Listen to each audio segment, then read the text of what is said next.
All right, welcome back to the channel. What's good? Let's talk this boxing this morning. What's happening? As usual, let me do my sound check. You know how things can get funny on this StreamYard for me. All right, I'm doing a pro Terence Crawford live stream today, so I don't want no Bud haters allowed in the chat.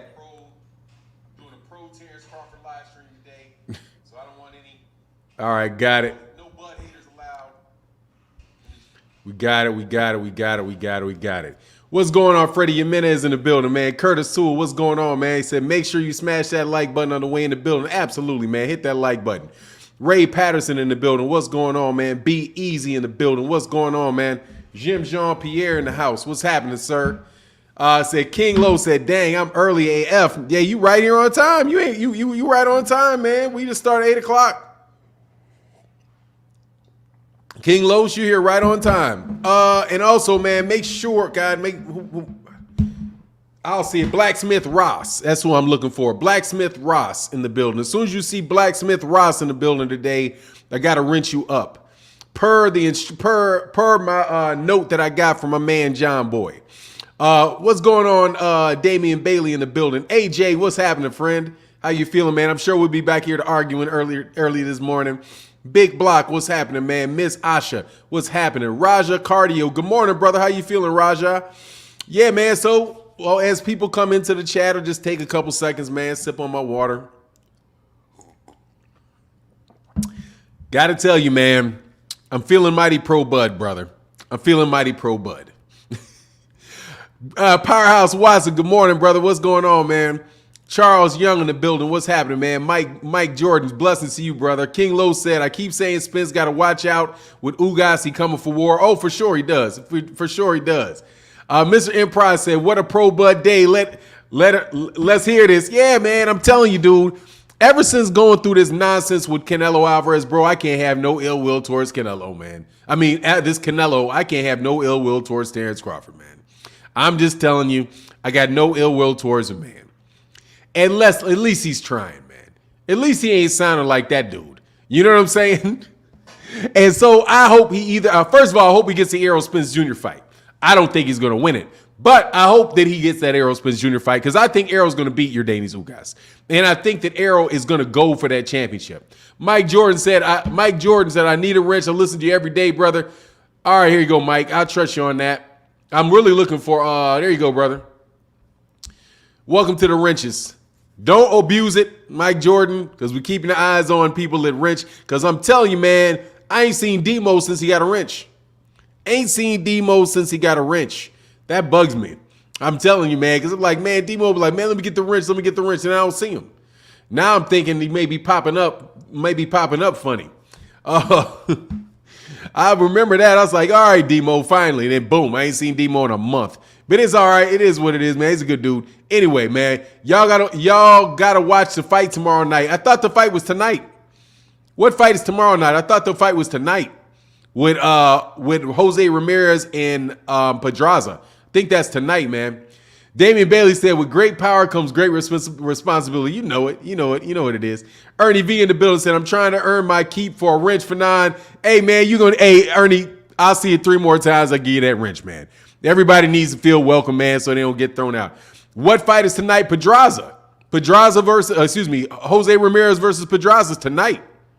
That ain't tomorrow. They had to weigh in yesterday. So, yeah, they had that on a Friday, man. It tells you, man, pop goes Jose Ramirez, man. That dude's fighting on Friday nights now. That dude's doing Friday night boxing on ESPN. That's crazy, man. Yeah, you said, oh, good looks. I missed it tonight. Oh, yeah, no worries. Yeah, that fight is tonight, friend. Because the weigh-in was yesterday, you know.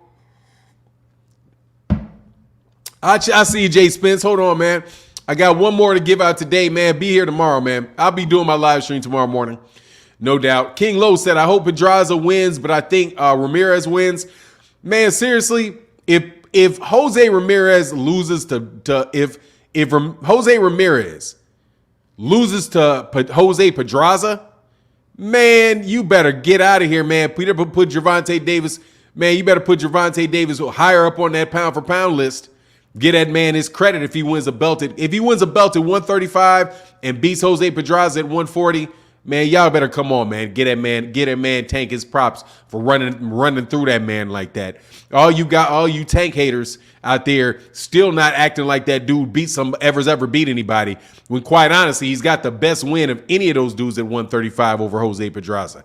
Because Jose Pedraza was a good champion at 130 pounds, man. And he got blitzed. You know what I mean? Oh, yes, sir. CVP said we got our guy Julio Cesar Martinez fighting Chocolatito tomorrow. You know that's what I'm looking forward to. That ain't no joke. You know that's what I'm looking forward to. I'm amped about that. I'm amped about that Chocolatito. Even though I don't know if I don't see how Jose gonna pull it off, man. I don't know how Julio Cesar. I don't know how Julio gonna pull that off, man. You know what I'm saying? I don't know. Because Chocolatito is so active, man. But, hey, we'll see. They're both so itty-bitty, though. Like, I saw them in the press. I didn't see him in the weigh-in because I guess the press is today. Mr. Emprise of Fanon live stream tomorrow. What time, man? In the morning, more than likely. More than likely. I love waking up to do this. I used to be like, man, I need a break off of live streams like one day a week. And I realized, man, you know what? I really don't. I really do enjoy the live streams, man. Vlad's Dad said, I need some coffee, 6 a.m. for 9 and the Folgers. Great way to start my day. You know what it is. Thank you for showing up, man. And much love to everybody that supports the chat yesterday and the super chat and the Cash App. Really do appreciate you guys coming in. All right, so Robert Robles said, good morning, Fanon. Our boy, the Bronze Bomber, might get the Joshua fight. Hit that like button. Man, heck no. That is out there. Somebody's out there spinning with that one. I did a video on it. But I wanted to, if you listen to the video, I was definitely telling you, dude, I don't put anything in that because those dudes ain't going to try to feed that boy to Deontay Wilder with that suspect chin. You know what I'm saying? With that suspecto chin, they're not trying to get that tapped off and ruin their chances of getting beat by Alexander Usyk. Because at least Alexander Usyk ain't going to ruin them. You know what I mean? Outside the bar, what's going on, Angie Wise Fool? What's happening with you? Cornelius Burnett, what's going on? What's going on with you, man? Good morning. Curtis Sewell said, are you calling the fight tonight for 9? I would love to say that I am. Yes, that's a rumor, man. I'm not buying that. I'll talk about it, though. I don't mind talking about rumors. It is what it is. This is a boxing forum, so if there's a rumor out there, I'll talk about the rumor. However, I'm going to tell you it's a rumor, and that right there, I do not believe for nothing. If Eddie Hearn leaves Eddie Hearn's mouth, that's clout chasing.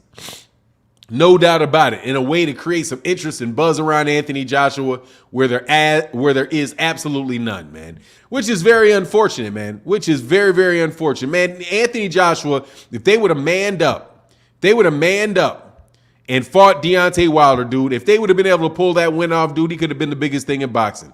For sure. The biggest thing in boxing. Wouldn't have had to worry about Tyson Fury. They could have ducked Tyson Fury, forever and ever and ever. But didn't have the cojones to do it, man. And missed his opportunity and lost to Andy Ruiz. 50 Band said, that's why I'm saying that he's not about to put him in there with Deontay Wilder, especially after he lost to Andy Ruiz. They ain't got no faith in that. 50 Band said, Fury says he's retiring after this fight. Do you believe him for 9? No, man. He's saying Tyson Fury is just always in the press. Always saying something in the press, man. That guy seeks more attention than any other fighter in boxing. I don't think he's retiring, no. He's too much in love with the glow. Too much in love with the glow. He'll say that he's retiring, but nah, man, that dude's addicted to the spotlight. He never leaves it. He's always got his face on social media. He's always trying to say something sensational. He's always in the media. I don't believe him. He's trying to sell books. He's selling books and all that. I don't believe that, man. Heck no, I don't believe that. Yeah, I may retire because it's something. And then people will go out and report, oh, he may retire. He may retire. I don't believe it, man. You know what I'm saying? Freddie Jimenez said, I really like to see the Bronze Bomber fight again soon. Yeah, I'd love to see it too. Then again, if he doesn't, Freddie, I wouldn't mind it.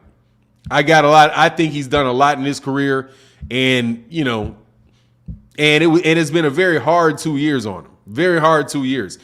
He may be like, man, I just need to rest and give himself a good long rest. You know what I mean? And not just jump right back out there. Outside the media, outside the box, said, do you think everything Riley went through to get this fight would allow him to sneak out a win? We just seen mandatory Jack surprise the world. No, I do not believe so. No, I do not believe so. Having somebody accuse you of something isn't going to improve your boxing skills, man. No way. He's going to get knocked out. I'm seriously, I'll be shocked if he goes the distance. Absolutely shocked if he goes the distance. There's nothing he can do with Gervonta, man. There's like nothing he can do unless he thinks he's going to see some wild winging punch and catch him with something. Even then, man, his punches are wide. He's not particularly fast. He's loading up on everything. He's going to have to worry about getting pieced up 4 or 5 shots in a row. You know what I mean? Like, I see him getting it. I see him getting schooled. Seriously, man. Gervonta's one of the best in the game, man. One of the best in the game. One of the most underrated fighters in boxing, in my opinion. Underrated. Better fighter than Josh Taylor. Tell you that. He ain't gonna get pieced up by nobody's Jack Cottrell. I'll tell you that. And that's why I switched. I don't even know if Josh Taylor fighting Gervonta Davis like he fought Jack Cottrell's gonna get beat. You keep rushing on in there, man. You know what I'm saying? You keep just rushing on in there, man, trying to throw a million punches and rough people up, man.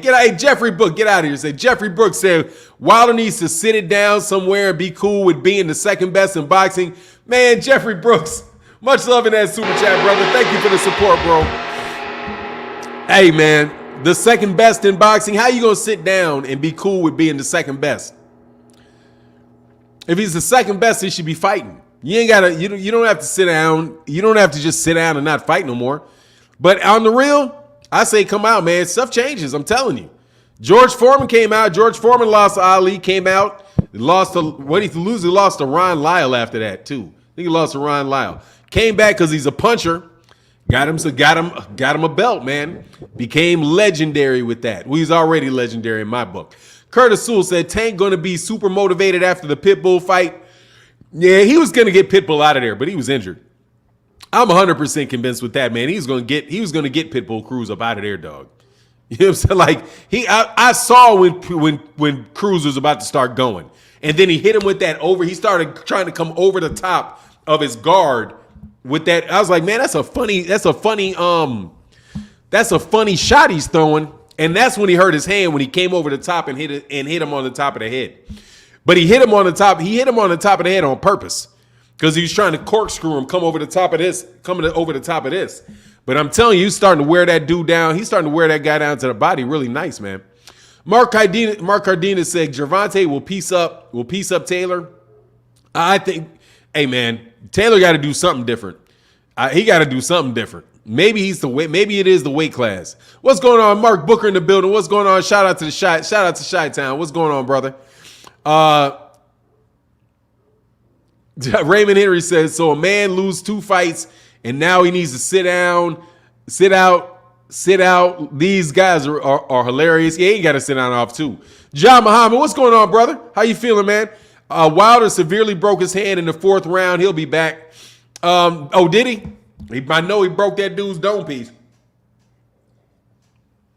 I hope Deontay Wilder comes back, and he's got so much money to come back. I mean, what else are you gonna do? Once he gets bored, that'll be the question. For me with Deontay is when he becomes bored. Is he gonna be like, man, I want to get back out there, feel refreshed, all of that good stuff? Anonymous televised. Fanon, man, a lot of people are saying Tank versus Rolly will be another Forrest versus Mayorga. Man, please. First of all, who's the Forrest? You know what I'm saying? And who's the Mayorga? I don't think.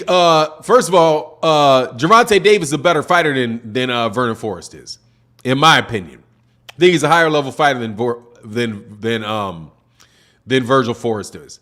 Vernon Forrest is, and also Mayorga is a better fighter than Rolly Ramirez. Mayorga wasn't terrible. Mayorga was just really tough. Mayorga was not complete and utter trash, though. Okay? Mayorga, I would say, is a 50% better fighter than Rolly Ramirez.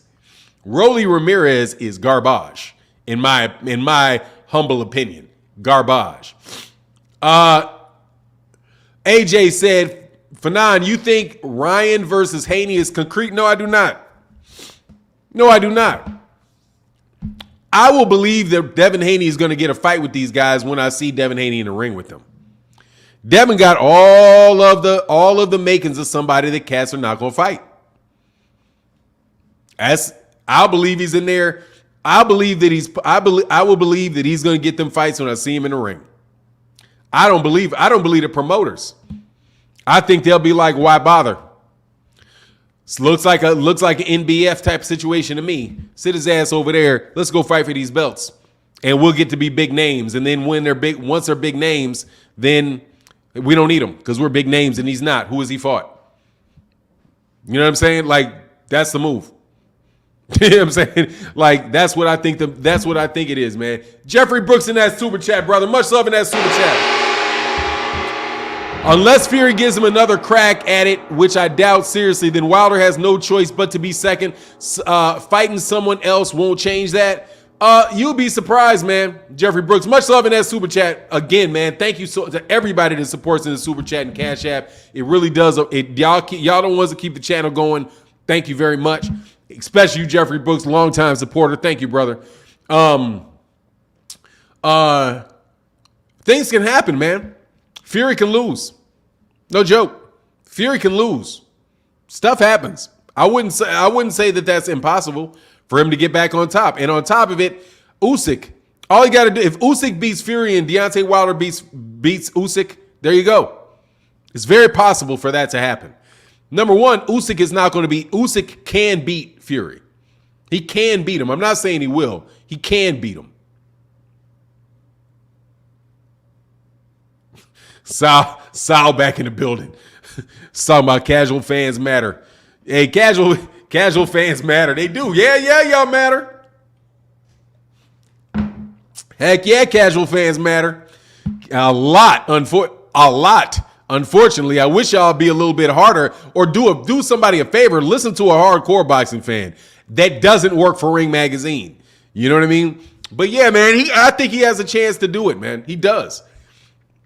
You know, you lose, you get back up. It is whatever. Sometimes you got a tough matchup with a particular person, you know, and somebody else doesn't have a tough matchup with that guy, but you can beat the guy that he couldn't beat. So I'm telling you, that triangle stuff doesn't really work, man.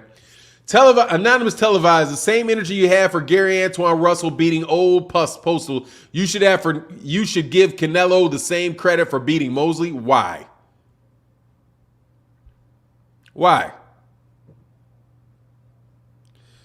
Gary Antoine Russell is a prospect. Canelo was not a prospect when he beat Mosley. He was a champion. Fuck you talking about? Excuse my language. What are you talking about, anonymous televised? See, casual, like my man said, Sal Medina said, casual fans matter, but not that much. Those are two different circumstances, friend. You're talking about in one situation, you're talking about a guy in his very first step-up fight. Against Canelo Alvarez, you're talking about a reigning champion fighting a guy that came from 2 weight classes down to fight him. Shane Mosley's a lightweight. Then he went to welterweight. And then he fought Canelo Alvarez at 154. 3 fights up, friend. 3 up. Victor Postal is a 140-pounder. Period. He's a 140-pounder. And I'm not saying that Victor Postal is a Hall of Fame level win for the man. What I'm saying is, dang, he just showed that he can fight and beat a very good 140-pounder. Victor Postal is probably, in my book, I would say Victor Postal is probably a top 6 140-pounder right now. Top 6. Behind Regis Prograis, Josh Taylor, maybe Matisse, but better than guys. Jose, maybe behind Jose Ramirez, maybe, because he beat Jose, because I think he beat Jose Ramirez. So he just almost beat Jose Ramirez. He almost beat Josh Taylor. And I'm telling you, that was within the last year, and that was in the last 2 years. He's not somebody that's over the hill. And I'm talking about him as a prospect. And also, I'm talking about what he'll do with a lightweight, a guy in a weight class below him. Not what he'll do with a guy in the same weight class as him. I think maybe you need to stop paying attention to the energy and pay attention to the message so you understand what I'm saying. And then you won't have to be anonymous. You can have enough pride to, let people know who you are, which is a casual fan, friend, quite obviously. Anyway, hey, I'm messing with you. Anonymous said, got you for 9. Hey, I'm just messing with you. Thanks, man. Hey, you got posts all over Zepeda. I don't know. I got to see more of Zepeda. He ain't no easy fight, bro. I'll tell you that. I said it going into the fight. Victor Postol is not an easy fight. It's not. It's a tough fight. Victor Postol is a tough fight for Devin Haney. I don't know if I'm going to be very, very serious with you. I do not know if Devin Haney moves to 140 and beats Victor Postol. I don't know that. He may, but he very well may not. That is a very tough fighter to beat. Very tough fighter to beat. Victor Postol is a very solid fighter, man. Very solid fighter. He was not easy for Crawford to beat. He wasn't easy for Josh Taylor to beat. 50 bands. Stop. Why? Devin Haney beats him walking away. According to you, Devin Haney beats everybody walking away. Is there anybody that can give Devin Haney a fight at all? Any styles that you think may cause him any difficulty whatsoever? Anyway, y'all keep living in that. I'm telling you, Victor Postol is a difficult fight, brother. That's a difficult fight for anybody, man. No jokes. That's a difficult fight. Difficult fight. He's a real fighter, man. Jeffrey Brooks in that super chat, brother. Thank you so much, man. Much love and that support, bro. Hey, Jeffrey said, even if it does work out the way you say, if you Fury lose and Wilder moves up, Fury still beat Wilder 2 times, 3 times he asked me. I ain't asking you about the third. Much love in that super chat. Doesn't matter, brother. You're still the best at the time. He lost to him. You come back, you win. You're the top welter. You're the top heavyweight. That's how it works. It's just how it works. You know what I mean? It's just how it works. All I'm saying is that's how it works. Do not be surprised. And Jeffrey, much love in that super chat. Thank you for holding down the chat today. And thank you to everybody else that supports. It really is important. Thank you. And appreciate it. Freddie said, I believe it will be a 5-0 on Postal and Haney, a 50-50 on Postal and Haney. Look, man, I'm just telling you, I don't know if he beats it. I don't know if he beats him. I said the same thing about Gary Antoine Russell. I don't know if he would have beat him, and I'm going to tell you something for sure. If Gary Antoine Russell was not an aggressive fighter who was really taking the fight to Victor Postol, he wouldn't have beat him. He wasn't going to beat him back in boxing, standing out there trying to pot shot Victor Postol. Victor Postol is 6 feet tall and hides behind a jab and a straight right hand. And keeps his spacing. He's designed to score points. If you're out there trying to pot shot him, you could definitely have some real problems. I don't know. I don't think how's he beat him easy? I don't see it. John Boy, man, much love in that super chat. Said Fury claims yesterday that is his last fight and he's done. He's walking away with $150 million. Man, that's what he's talking about, man. Much love in that super chat, bro. Much love. Thank you. Much love in that super chat, John Boy. Dude, 50 bands.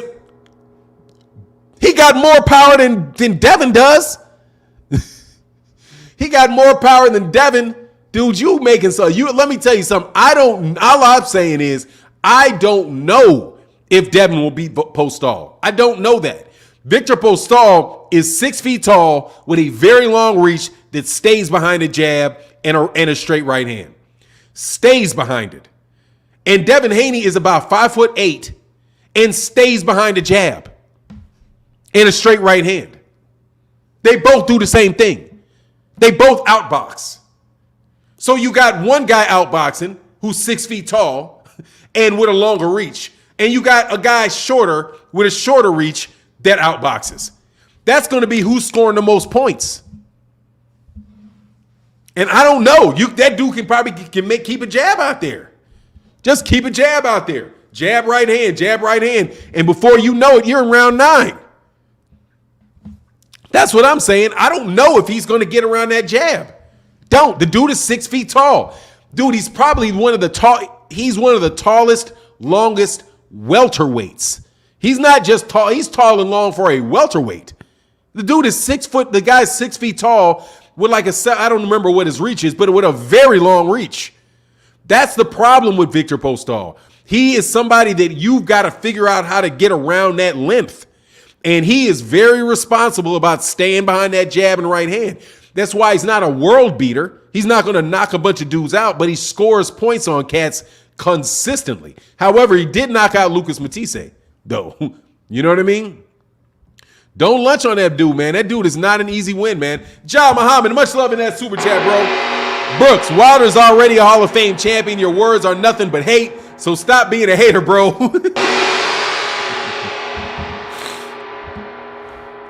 And my man John Boy in that super chat said, Pillow Fist got power. Exactly. It's like much love in that super chat, man, to my man John Boy, who be holding down the chat. And where's my man, Blacksmith Ross? Blacksmith Ross, man, show your head real quick. Even in a regular comment, man. I Swole Bro said, Postall beat Haney. Man, I'm telling you, man, that's not an easy fight for him, man. That dude, all of the advantages that Devin Haney has at lightweight, he loses against Victor Postol. The physical ones. Like when he's fighting Jojo Diaz and he's fighting Linares and he's fighting guys like that, those guys are all shorter. They're shorter and they're with shorter reaches. And Devin Haney is staying out behind a jab, and these guys have to figure out a way to get inside. It reverses with Victor Postol. Devin Haney's got to find a way to get inside, and he's got to find a way to hurt him.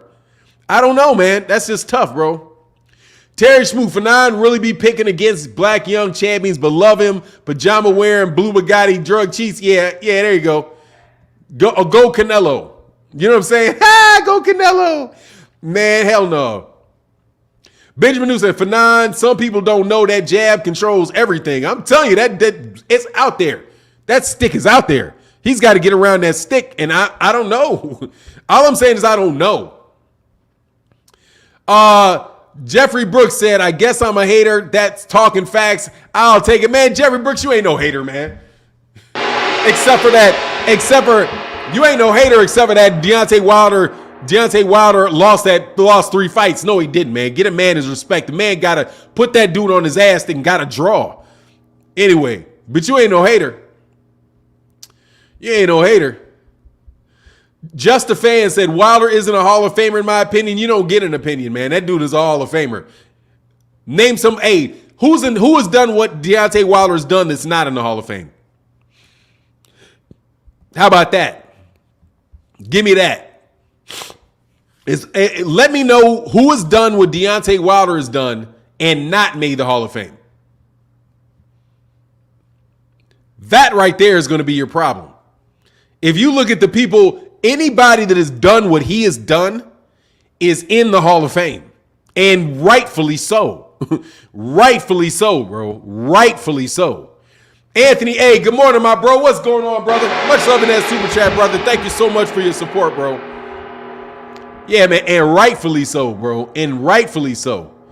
GG said Devin Haney has one of the best jabs in boxing. Yeah, at 135 pounds. At 135 pounds. Where he can use it. Does he have is he going to have an effective jab? Is he going to have an effective jab at welterweight when everybody's taller than him and longer than him? I don't know. Also, I'll tell you something else. Somebody else he'll have a hard time with his jab on. Ryan Garcia. Ryan Garcia is difficult on that jab too. Anyway, but John Muhammad, bro, if in fact you understand the actual facts, you wouldn't advocate a demeaning campaign against the champion's legacy. Now learn yourself something. Much love. That ain't talking about me. Much love in that super chat, John Muhammad. In that super chat, going to my man Jeffrey Brooks. We got a super chat beef going on, man. Benjamin Newsom for 9. What is John Muhammad talking about? He forgot to put Jeffrey Brooks' name in the super chat. He's talking about what Jeffrey Brooks is saying about Deontay Wilder not being whatever he said. He needs to sit down and be second best. Dude, if he's second best, he shouldn't have to sit down. Because why should number 3 not sit down? Number 4 got to sit down. Number 5 got to sit down. Hey, I Swole Bro said for 9, tell him to just ask Shane Mosley how that works out. Exactly. Got a jab when you short people using a jab is difficult. Okay? It's difficult. Look at Gervonta Davis and Leo Santa Cruz. He was very difficult for him to use a jab against that guy because his jab ain't reaching him. He could use a jab, on the other hand, against Isaac Cruz because Isaac Cruz, the length was there for him. Wilder got melatonin in them hands, man. That dude is the man. I don't know why you're hating on him. I got you. Much love in that super chat. John Muhammad said Jeffrey Brooks not for 9. Yeah, I know that. You ain't got to worry about that. I would explain it to him. I know who he's talking. I know who you're talking about. Hey, y'all, make sure y'all hit that like button, man. Let me check the like buttons. I know y'all chinsing on them like buttons, man. I know you being chintzy on them like buttons, man. We got 342 people in the building. We got 142 likes, man. Can we get them likes, man? Hit them likes, hit them likes, hit them likes, man. And again, man, much love for this argument in the super chat. Much appreciated, man. If you're going to beef in the super chat. Best way to do it. Appreciate y'all, man.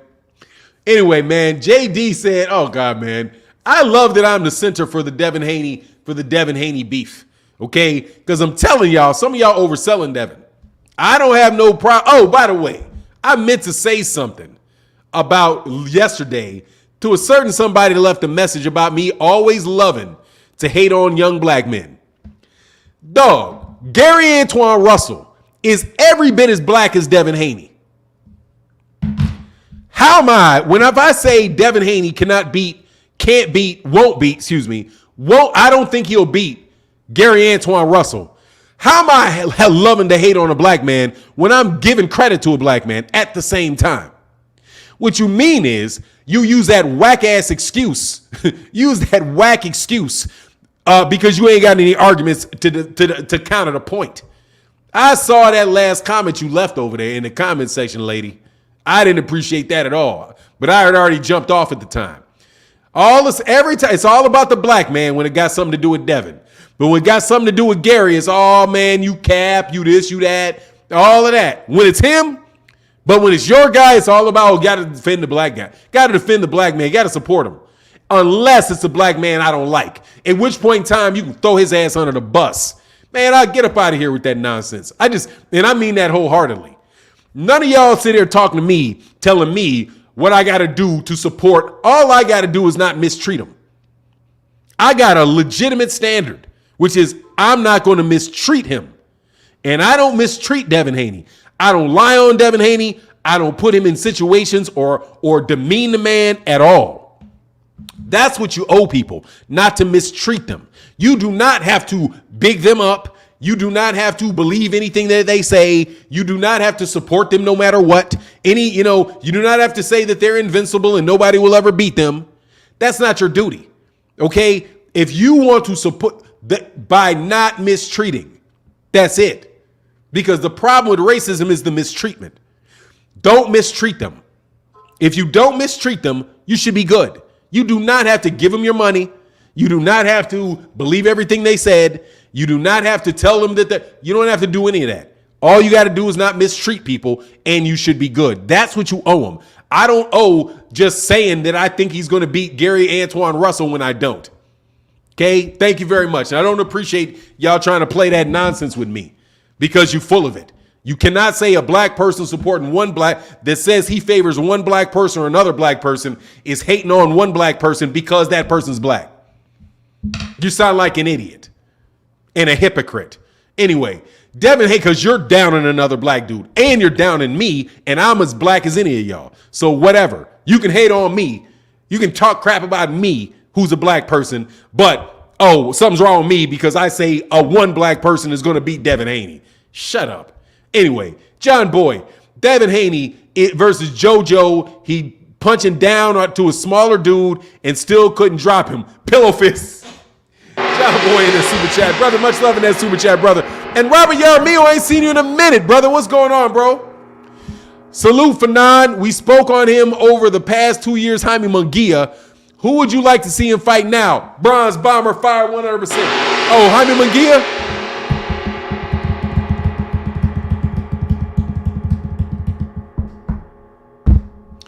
I would probably like to see Jaime Munguia fight Gennady Golovkin. I would like that fight. I would like Jaime Munguia, Gennady Golovkin. I think that would be terrific and a big way for him to come up because I think at this point in time he may be able to get him. I would love to see it. I would also like to see Jaime Munguia Canelo.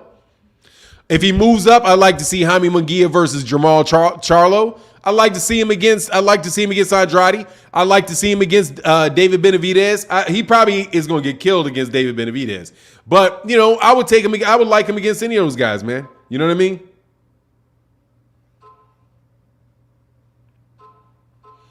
You know what I'm saying? So that's kind of where I am with that. And hold on a second, man. Somebody supported in the Cash App, so let me do this. It's something I almost always forget. And I don't forget to do, but it's tough to do.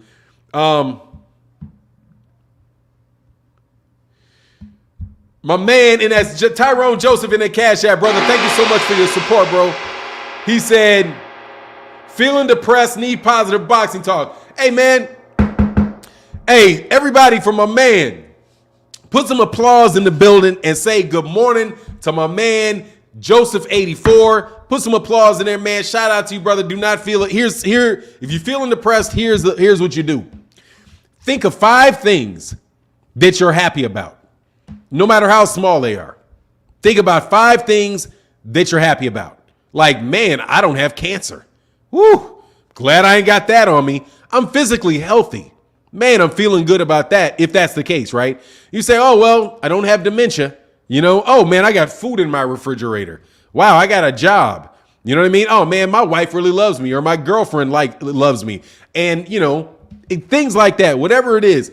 And do that until you feel better about yourself, because you got to try to get your mind off of the thing that is dragging you down. And if you start thinking about the things that are positive, then that's going to hopefully gradually pull you out of that and make you feel a little bit better. You know what I mean? It's mind over matter with the depression stuff, man. Jeffrey Brooks said, it's the way Wilder lost him last 2 fights for 9. He needs to sit down. If he's not getting another title shot against Fury is my point. Yeah, but see, it's the disrespectful you need to sit down. That's what's getting cats, Jeffrey, because you're telling me you need to sit down. Why does he got to sit down? Anthony Joshua he didn't get hurt any worse. Anthony Joshua got hurt, and he got up and he fought again. Cass get knocked out. He didn't get knocked out like Manny Pacquiao got knocked out. Manny Pacquiao, boom, straight to the floor, face first. Then knocked out like 4 times in his career. Manny Pacquiao been knocked out like 4 times. He keeps fighting. He can knock it out, man. He can do it. But anyway, man, I ain't beefing with you. You got your opinion. I'm all right with that. You can have your opinion. It's all good, brother. And it's not unfair. AJ said, Fanon, I don't do the black thing. I just think you hate on my man Devin. Maybe because your boxing standard, I really do believe you hate his fans. No, I do not. First of all, AJ, I do not hate Devin Haney at all. Most of the things that I say about Devin Haney are positive. But when you ask me things like, do you think Gary Russell Jr. at featherweight, who was at 120, a 5'3" featherweight, who was talking to Terence Crawford and not talking to Devin Haney, if Devin Haney jumps in the middle of a conversation and calls out a guy 2 weight classes below, send him a contract that I read that was a contract and not a term sheet. And unless any of y'all went to law school and write those things, shut up talking to me. That was a full-fledged contract. It was not what he said he was going to send the man. I'm telling you what I knew. That's not hating on him. It's just a fact. What I saw told me that. And on top of it, when you are at lightweight, calling out a featherweight is weak. It just is. You know what I'm saying? It just is. Why are you calling out a featherweight? Why? You all cannot explain that to me. Why are you calling out a featherweight? Well, he messed up when he was calling out a welterweight. What the hell does that got to do with Devin calling out a featherweight? Terence Crawford laughed it off. Terence Crawford's like, man, go somewhere, Gary. That's what he said. Man, go somewhere, Gary. You're too little. I'm not even, dude. Terence Crawford didn't think about that, didn't say nothing about it, laughed. Was like, man, you're 126 pounds, man. I'm a welterweight. I'm not thinking about that. If Gary Russell was a welterweight, it would have been something different. But that's how Terence Crawford reacted to it. Devin reacted to it by calling out a featherweight. And you guys are trying to act like that's some hardcore, that's hardcore or something. Shut up. That's like a seventh grader picking on a second grader. And that second grader is ducking that high school student. Stop. The man has every conceivable physical advantage over a guy 5'3", 135 pounds walking around. Then Gary Russell Jr. is a small featherweight at that. Have you not seen the guys he fights at featherweight and how much bigger they are than he is? He's a little featherweight to boot. So I want to understand why y'all was trying to dog Gary Russell, who never called out Devin Haney. He was trying to get some press off Terence Crawford and saying, hey, man, now you don't like Terence Crawford. Man, stop. It's just silly. It was silly. And you guys are really, really, really pushing it. That I thought was disrespectful to Devin Haney. I thought that's disrespectful to Gary. You guys would never do that if Terence Crawford was calling out Devin Haney. You wouldn't do it. So what I'm saying is, all right, fight Gary Antoine Russell then. He's a 140 pounder, right? He called out Devin. You don't think Devin needs to fight him, do you? No, you do not. Because you're being a hypocrite, straight up. I'm thinking you guys are being hypocrites, and I'm calling out y'all for being hypocrites. That ain't no hate on Devin. Devin is maybe the best 135 pounder in the world, literally calling out a featherweight. Stop it. There ain't no pride in that. There is no glory in a featherweight calling out a lightweight calling out a featherweight. There ain't no glory in a heavyweight calling out a middleweight. There's just not. And that's not me hating on Devin. That's me telling y'all need to kick rocks with dumb shit. Because that is literally dumb shit right there, and you know it. And you run behind and be like, well, you should have never talked about Terence Crawford. What does Terence Crawford got to do with Devin Haney? Oh, man, shut up. And I've been saying that, dude. Stop that. That is just legitimately unfair to a black man. You are being unfair to Gary Russell Jr. And I maintain that. You're never going to convince me that a little featherweight has a responsibility to fight a big lightweight because he called out a welterweight for a fight he knew was never going to happen. Because he's sitting there popping. Well, you shouldn't have been popping your lips about Terence Crawford. What is Devin Haney? What's Devin Haney? Terence Crawford's bodyguard or something? Man, stop that, man. So no. I don't hate on Devin Haney, but dude, I'll tell y'all in a minute. Dog, don't bring corniness around me, man, because that's corny. And you know it's corny. All of that, oh, man, he's cap. Man, stop that, man. Anyway, John Boy said, oh, man, this Portillo's for breakfast insane. Hey, much love in that super chat. This Portillo, he said, oh, man, you got Portillo's for breakfast? God, dog, man, you a lucky man. You a lucky man. You got that. Man, I love Portillo's. Portillo's the best fast food you can get, period, man. Anyway, so don't say I'm hating on Devin Haney. I hate on hypocrisy. Because if Errol Spence Jr. was calling out Devin Haney, y'all would be acting like something wrong with Devin. You'd be acting like something's wrong with Terence Crawford for calling out Devin Haney. Man, come on, man. You know what I'm saying? You'd be acting like something was wrong with the man. Terence Crawford's calling out Devin Haney. You'd be like, so what? Devin Haney ain't got to fight that guy. He's too big. You go right to it. But with that, you just trumpeting for the dude, man. You trumpeting for him. Anyway, Damon Weston said, no disrespect for 9, but you accept little Mikey calling out Errol, but won't fight Bud, some on his own side. Excuse me. Back up, Damon. Mikey calling out Errol. Not Errol calling out Mikey.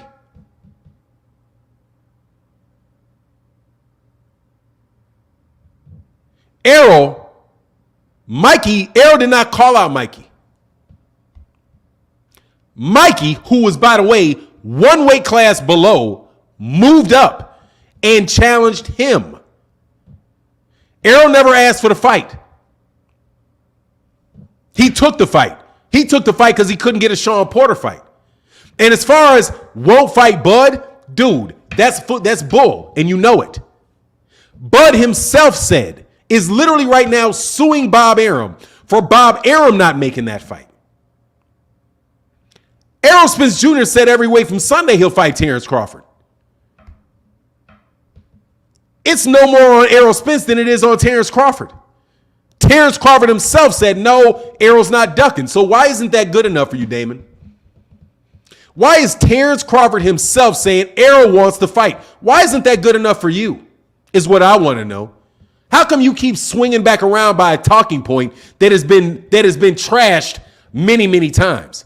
Errol is fighting for a unification, his third unification fight.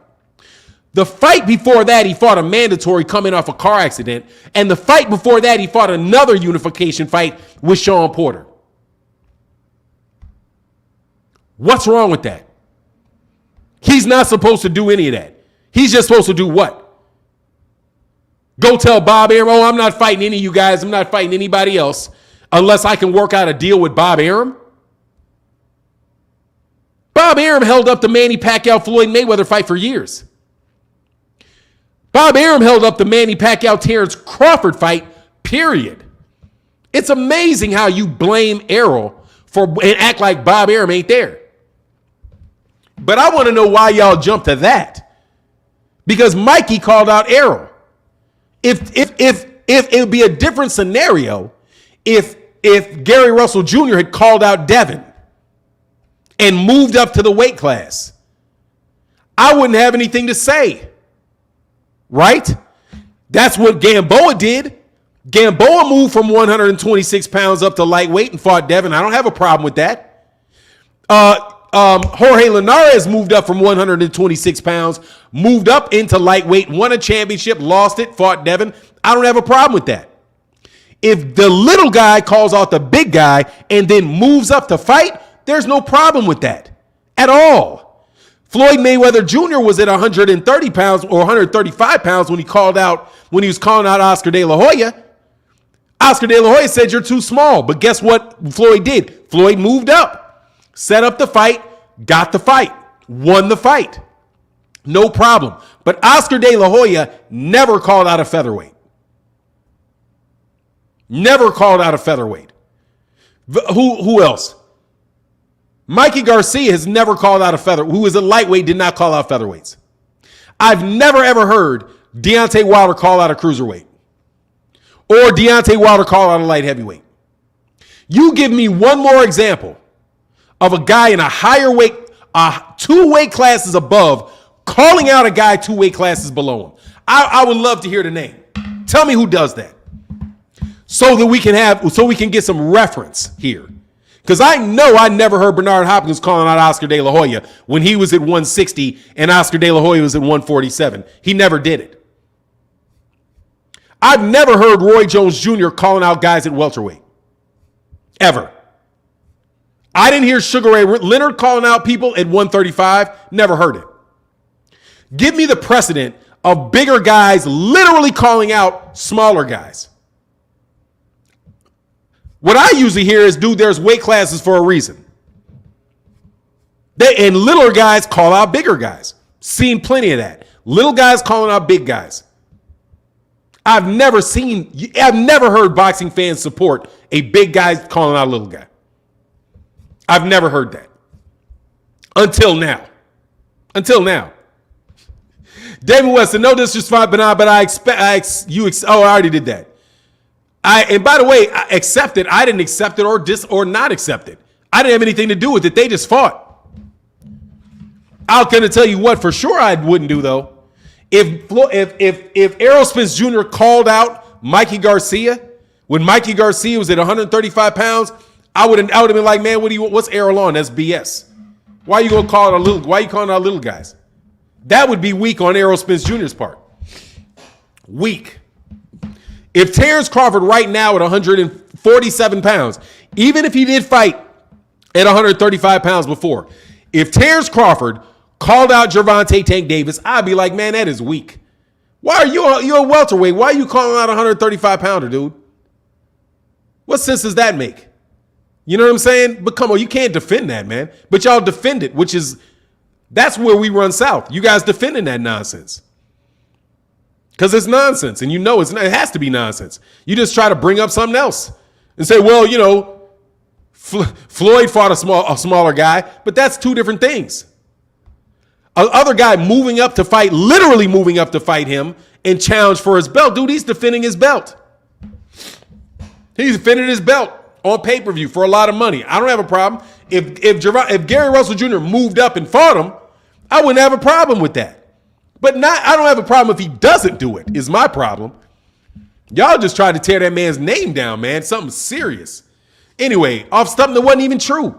Anyway, John Boy said it's in Texas now. The company has bought the AB franchise over what? The company was bought over, I don't know what that is, ABD. Franchise all over the U.S. now. 3 where I'm from. Oh, that's what's up. People lucked out. If it's true to the game, John Boy, man, Portillo's is what's up right there. Look, man, I don't want to keep bashing that, but y'all got to stop telling me I'm a hater on the guy because you hating on Gary Russell. You know what I'm saying? You just hating on Gary and claiming I'm hating because I'm pointing out you hating on, because I'm just pointing out you was hating on Gary. And I'm pointing it out very well, and there's nobody can get out of that. You can't. You are following a line, okay? Somebody's pushing a marketing ploy on you, and you are riding with it because that is nonsense. No big fighters call out little fighters. Matter of fact, when Marius Bradis joked about fighting Jake Paul, they got all on him. Like, man, why are you talking about fighting Jake Paul, man? Like, they thought, dude, everybody acted like, and by the way, Jake Paul's claiming he's a professional boxer, talking about what he's done that no other boxer's done in his career, and he's fighting in the same weight class as Marius Bradis. Marius Bradis says, come fight me. Marius Bradis says, I'm the champion, you in my weight class, fight me. And you know what they say? Something's wrong with Marius Bradis. Oh, Marius Bradis, oh man, that's so weak you calling out Jake Paul. Why? Because everybody knows he'll kill him. Everybody knows Jake Paul is full of it and ain't no real fighter. But a real fighter calls him out and he gets blasted just because he's that much better than the guy. By the way, anyway, come on, man, be real with stuff. Just a fan said, I'm glad there's a channel that don't consistently say everyone is ducking and when it's just politics at the end of the day. Much love in that super chat, brother.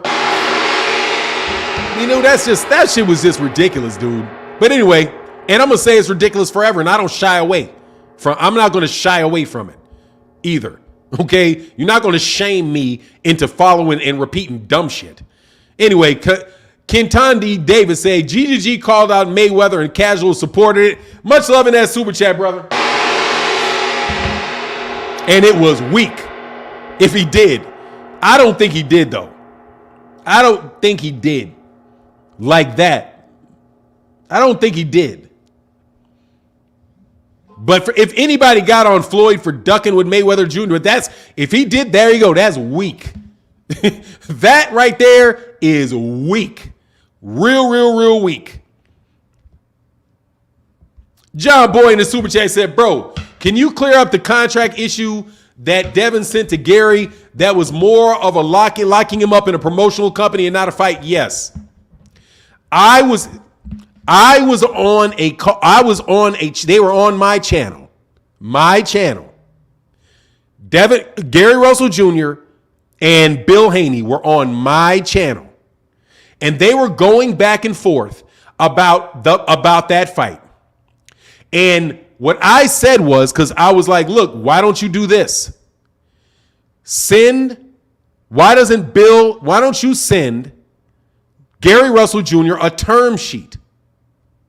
And I explained what a term sheet was. It's non-binding, but it lists some key terms. And the key terms were when the fight was going to be, how much money was going to get paid, right? When the fight's going to be, how much money was going to get paid, and the location of the fight. Those were the three terms, right? But a term sheet is non-binding, which means this: you're not promising anything. You are just coming to an agreement before you get into the bigger negotiation. That's what a term sheet is. You're saying, just like if you go for a job offer, somebody says, okay, I would love to be here. I think I want to work with you. Send me an offer, right? And they tell you how much you're going to make, right? How much you're going to pay me. When is my start date and what is my position? Okay? When they send that to you, you are not agreeing that you're going to work for them. You're just coming to an agreement about what you're going to get paid, what your title is going to be, and what your job description is, right? Or what office you're going to work out. That's what that is. What they sent them was a literal binding contract, signature and all, that said, you will fight us. You are agreeing to fight us. It will be promoted by Devin Haney Promotions. And it had other terms in it. But if he would have signed it, they would have been held to fighting. It was not just a general list of terms. It was an actual contract with terms in it that did not have the money, may have had the money. I don't remember if it had the money. Didn't have the fight date on it. Didn't have DAZN's name on it. It had Devin Haney Promotions on it, which it was just a contract that their lawyer reworked. That was all that was. It was not a term sheet. It was a edited contract, fully executable contract. And that's what it was. And I don't care how many people put out videos trying to debunk what, this, that, and the other. I read it. I still have a copy of it. It was an executable contract. And that's not what Gary Russell Jr. asked for. And that's the truth, okay? It's just the flat out truth. And I say that as somebody that worked in the field, that works in the field. No way was he going to sign that, because it didn't have the date. It didn't have, Matchroom wasn't even associated with it. They could have took that fight and sold it to somebody else.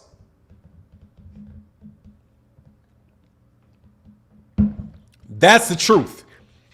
And any other YouTube channels telling you differently were wrong. Flat out wrong. Anyway, so that's it. Wasn't hating on the guy at all. John Boy said, oh my God, you're listening. What you talking about, John Boy? Anyway, man, I'm done with that. He said, John Boy, he broke it down to us to understand because his background as a lawyer. That's all I was clearing up. Yeah, that dude, I was the one that suggested a term sheet. I know full well what a term sheet is. These other people didn't know what a term, they'd never heard of a term sheet before in their life. They didn't know what it was. It's just a basic, all it is just a basic agreement. You're not binding. You're not like, oh, if you change your mind, you're not going to have to pay the guy money. They can't take you to court for not doing it. Yeah, I saw it. I read it. Absolutely. I read it. And I was like, man, that is not a term sheet, man. All they did is take a contract and stuck the word term sheet on the top. That's all that was. They took a regular executable fight contract and then removed the word fight contract off the type and wrote term sheet. But what it was actually it wasn't a term sheet. It's kind of like saying, you have a lease and they just say, they take the term off lease. They take lease off of it and they say term sheet, right? Oh, it's a term sheet. It's not a lease. Dude, this is a lease. This right here has all of the requirements of it has everything in there. Okay. Everything else in there. It's got the scope of work. It's got the property name. It's got how often, what I have to pay. And it says, if I sign this, I have to pay $250 within 3 weeks. Otherwise I'll lose my deposit. Right. If I don't, that's literally a lease. I'm saying it's lease. That's not a term sheet. All a term sheet is when you tell me 2 or 3 things. All the rest of that stuff shouldn't even be in there. But anyway, it is what it is, man.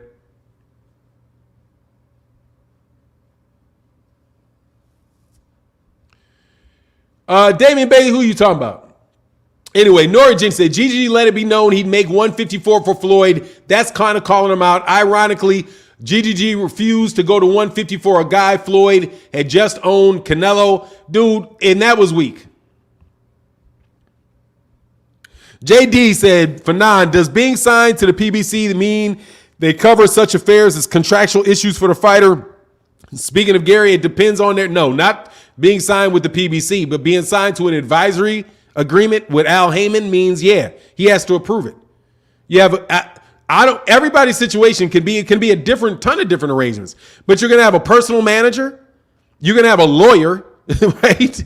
You're going to have your own lawyer. You have your personal manager. You can have a business manager. You have an advisor.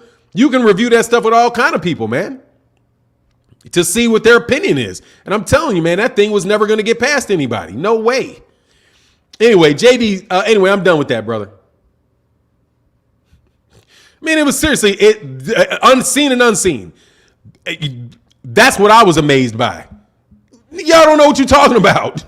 Shut up. Y'all get suckered. Is what I know. What I say? I'll say this.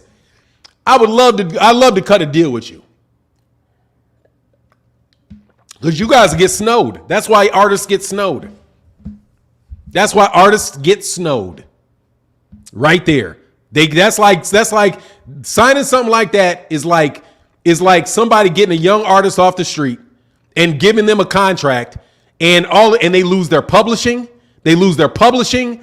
They lose they lose the rights to all their music, right? They lose their publishing. They sell the right to their name. They write all of that because somebody gave them a contract and $50,000. No joke. By the way, Damon Bailey, bro, if you clown John Boy, I'm going to throw you so far out this chat, I swear, your head will be spinning. Okay? You better leave John Boy alone. Anyway, John Mom said, I wonder why Haney won't call Shakur out. I don't know, man. Maybe they're not in the same weight class. I like that part of it. He's not in his weight class. He shouldn't be calling him out. Anyway. But so, dude, let me tell you, Damian Bailey, man, y'all better leave John Boy alone. No joke. Hey, man, much love in that super chat, brother. Anyway, let's get on pleasant conversations, man. I don't want to talk about that trash no more. Seriously, y'all take me back to this blatant dumbness, and I'm not in the mood for that, man.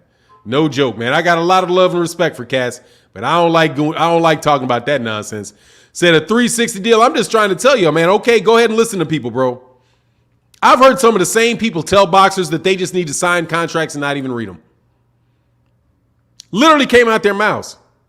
Just say, oh man, you said 2, man, Tyrone Joseph. Much love in that super cash app, Tyrone Joseph. I'm sorry, man, that I didn't do that. And my man, Nishan 2 said, Team Spence, Ugas in trouble, man down. Exactly, I think they are. Much love in that cash app, bro. I'm just trying to tell you, y'all just listen to dudes off the street about contracts if you want. Y'all be screwed to the fence, okay? I'm telling you, man. I was like, this dude signed a deal one time, man. I was like, man, if you sign this deal, you're nuts. What do you mean? True story. Deuce gave me a deal to look at, right? I look at the deal. Oh, no, better yet, I call this guy. I'm like, look, man. This guy's working for you is signing agreements, okay? He's signing agreements and he's not sending them to me. I'm telling you right now, dude, that's very bad. That's that's going to be bad news for you. Because you have a lot of agreements come across your table and I'm not seeing very many. So either you guys aren't doing much work anymore or they're signing agreements without sending them to me. That's a bad practice. Dude didn't listen to me. It's like, because a guy said he didn't like a contract that I wrote. It's like, I don't like this contract. I was like, you don't like this contract? What do you mean you don't like this contract? This contract has you protected. It has your boss protected. But he didn't like the contract, right? So he complained about the contract and said, oh, I know what this, da-da-da-da. And the guy listened to him. One day I get a call, He's like, man, this guy, can you look at this situation? Da da da. I was like, yeah, man, here's the situation. As soon as you sign that contract, you owed that guy $250,000. As soon as you signed it. It's like, what do you mean? I said, read that. Read that. Read that. You owe him $250,000. Because you signed, because as soon as he started doing any work, he gets full payment. That's what that says. But I told him to stop. Doesn't matter. The guy that signed that contract is your agent. He has the ability to do it. I told you to stop having that guy sign contracts. You're stuck for $250,000, friend. What do you want me to do about it? I told you. Telling you, don't do it. King of Kings said, how do you think the Arrow versus Ugas fight going to play out? Does Arrow wear him down with pressure, TK or UD? If I had to bet, I would say unanimous decision. I would say Errol Spence Jr. unanimous decision in a very, very good fight, similar to the Danny Garcia fight, but a little more, but with more action.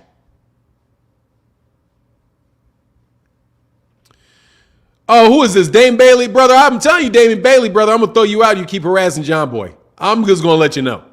All right? John Boy's a good dude, bro. You one of these cats going to scare people out my chat, and I'm going to throw you out. Just be honest with you. Very, very honest. Straight up. You're not going to scare dudes out of the chat that support the chat. It's not going to happen. All right? It's not going to happen. So keep on flying like that, and I promise you, I'm gonna throw you up out of there. Cats that support the chat, bro, stop it. You are literally trying to run this man up out of here by harassing him. And it's not gonna happen, homie. Telling you. Herbert Johnson in that building. Much love in the super chat, bro. He said, what's up, Fanon in the chat? Love the show. It really helps me get through my work day. My problem, Herbert. Absolutely, brother. Much love in that super chat. And let me move back up to King of Kings. Where did I miss your super? I missed your super chat, King of Kings. Hold on, man. Let me go over here, King of Kings. My bad.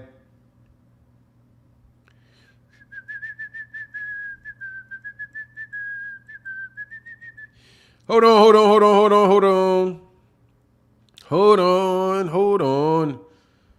Da.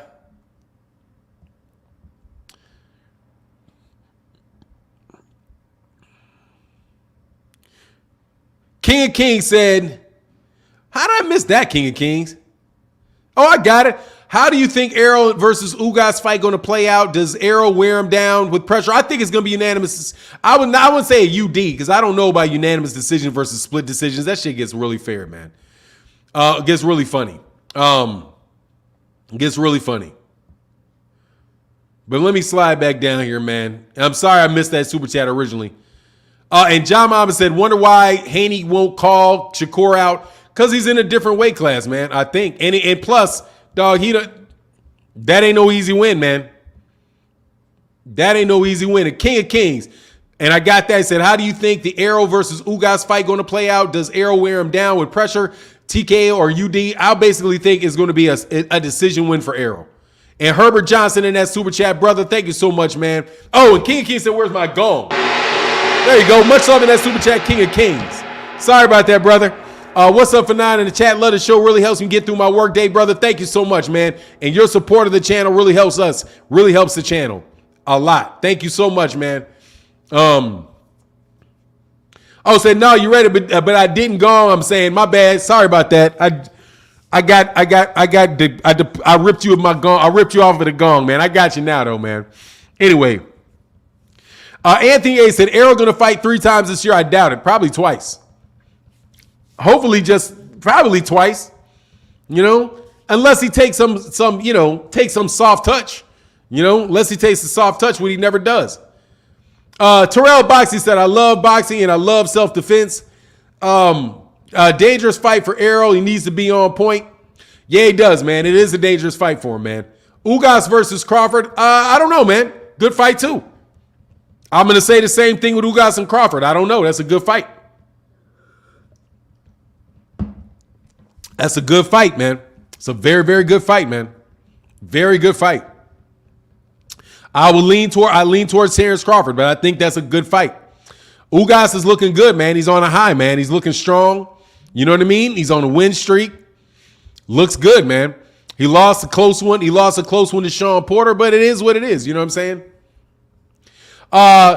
Thomas Davis said, you heard Bivol say Canelo Benavidez can beat Charles. Yeah, I saw it. I didn't hear it, but I saw it. I saw the title. I didn't stop and listen to the video though, because there's so many David Benavidez and so many videos going around the last couple of days, man. Herbert Johnson in that super chat, brother. Thank you for that color in the chat, brother. It's so important. Thank you. Herbert Johnson said EJ is back. He's going to stop him in the 8th or the 9th round. Much love in that super chat, brother. Hey, man, if he does, oh man, pound for pound #1 if he knocks him out.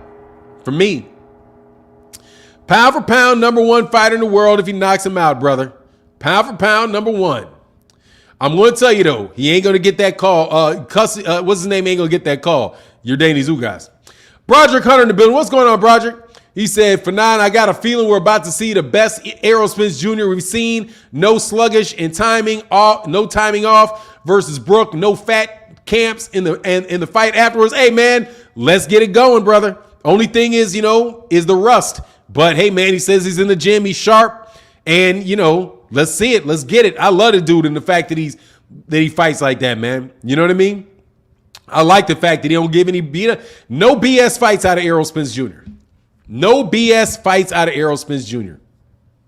Marquis said EJ with a fade is a problem. Yeah.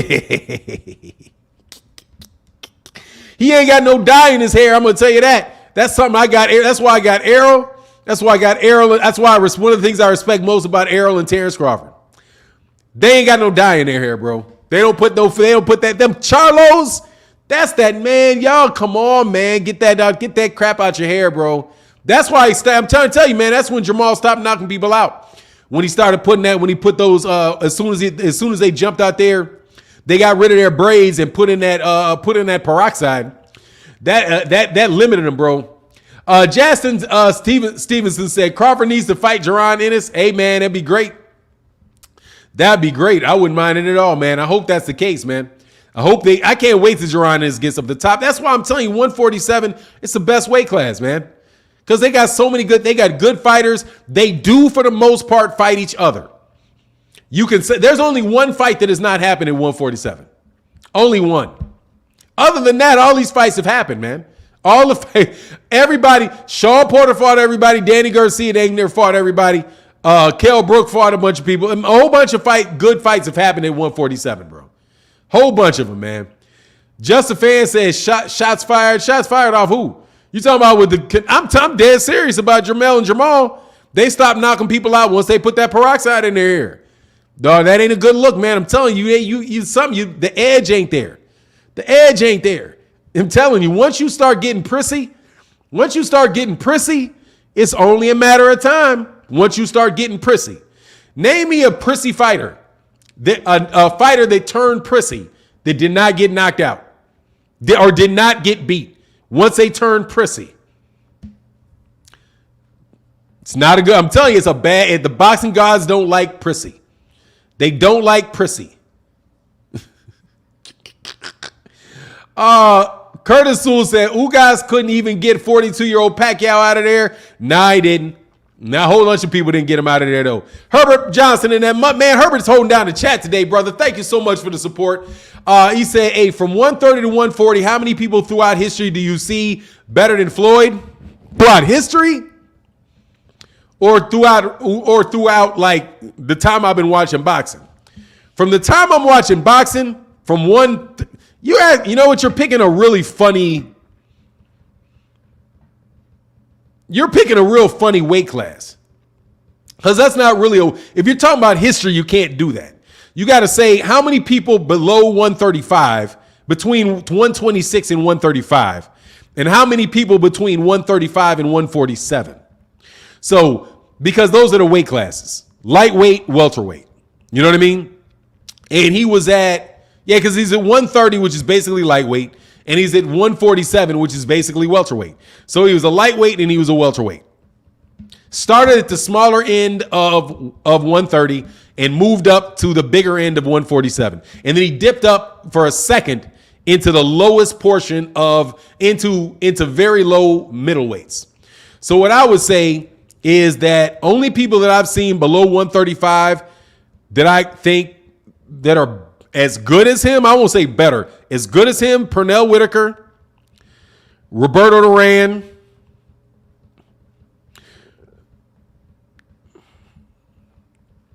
maybe Shane Mosley at 135. Maybe Shane Mosley at 135. At 147, that I've seen, Sugar Ray Leonard,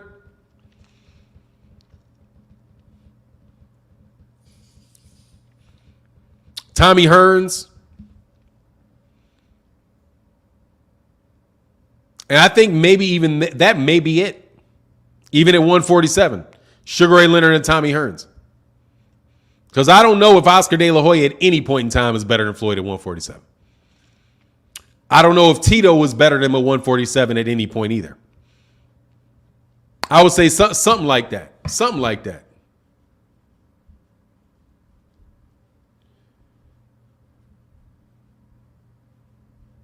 I would say something like that. You know what I'm saying? Something like that. But the 130, but you can't, the 134, 140 to 130, that's like really, it's like little, that's how I think about it. Because those other guys didn't get a chance to fight at 130 or at 140. You know what I'm saying? There was no option for Floyd Mayweather Jr. to fight. I mean, for Sugar Ray Leonard to fight at 140. Well, yeah, there was. Let me take that back. Because Aaron Pryor fought at 140. Aaron Pryor. Maybe Aaron Pryor. That's something nasty. Aaron Pryor. But Aaron Pryor was at 140.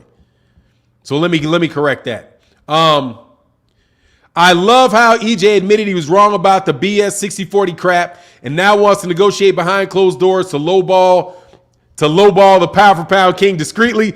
Man, you wild for that, man. Much love in that super chat, Damon Western. That's my dude, Damon Western. But build, expand, plus. Much love in that super chat, brother. Thank y'all so much for your support, bro. Let me slide back up here and make sure I didn't miss anything. Okay, I got that, and I got that. Yes, sir. Canelo drinks tea with his pinky finger. Hey, man, look, I'm telling you, his prissiness gonna catch him out. It's gonna catch up with him. Them prissy dudes, it's the prissiness gonna get you. Herbert Johnson in the bill said, my bad for 9. That's what I was talking about. But Duran didn't. He lose to all the other members of the 4. Yeah, he did, but those guys were way above lightweight. He lost to guys above lightweight. He lost to Tommy Hearns. I think he lost to Tommy Hearns at dang near middleweight. He lost to Hagler at middleweight. He lost to Hearns, I think, at either 154 or middleweight, and he beat Sugar Ray Leonard at 147. He's the only dude to do that, I do believe, out of those guys. And but at 135, he didn't lose to those guys at 135. And I don't know if he may have lost an early fight in his career at 135. I got to check. But at 135, those guys they were never at 135. He was at 135. And by the way, he had a lot longer career because he was professional in like 72. You know what I mean? I think he was like 3 or 4 years older than Sugar Ray Leonard was. King of Kings, if boxing guys don't like blonde, they hate other colors. They had Colbert legs in the air because of that blue hair and rainbow boxing gear. Exactly. That's what you get for being prissy. Trying to tell you. That's what you get for being prissy.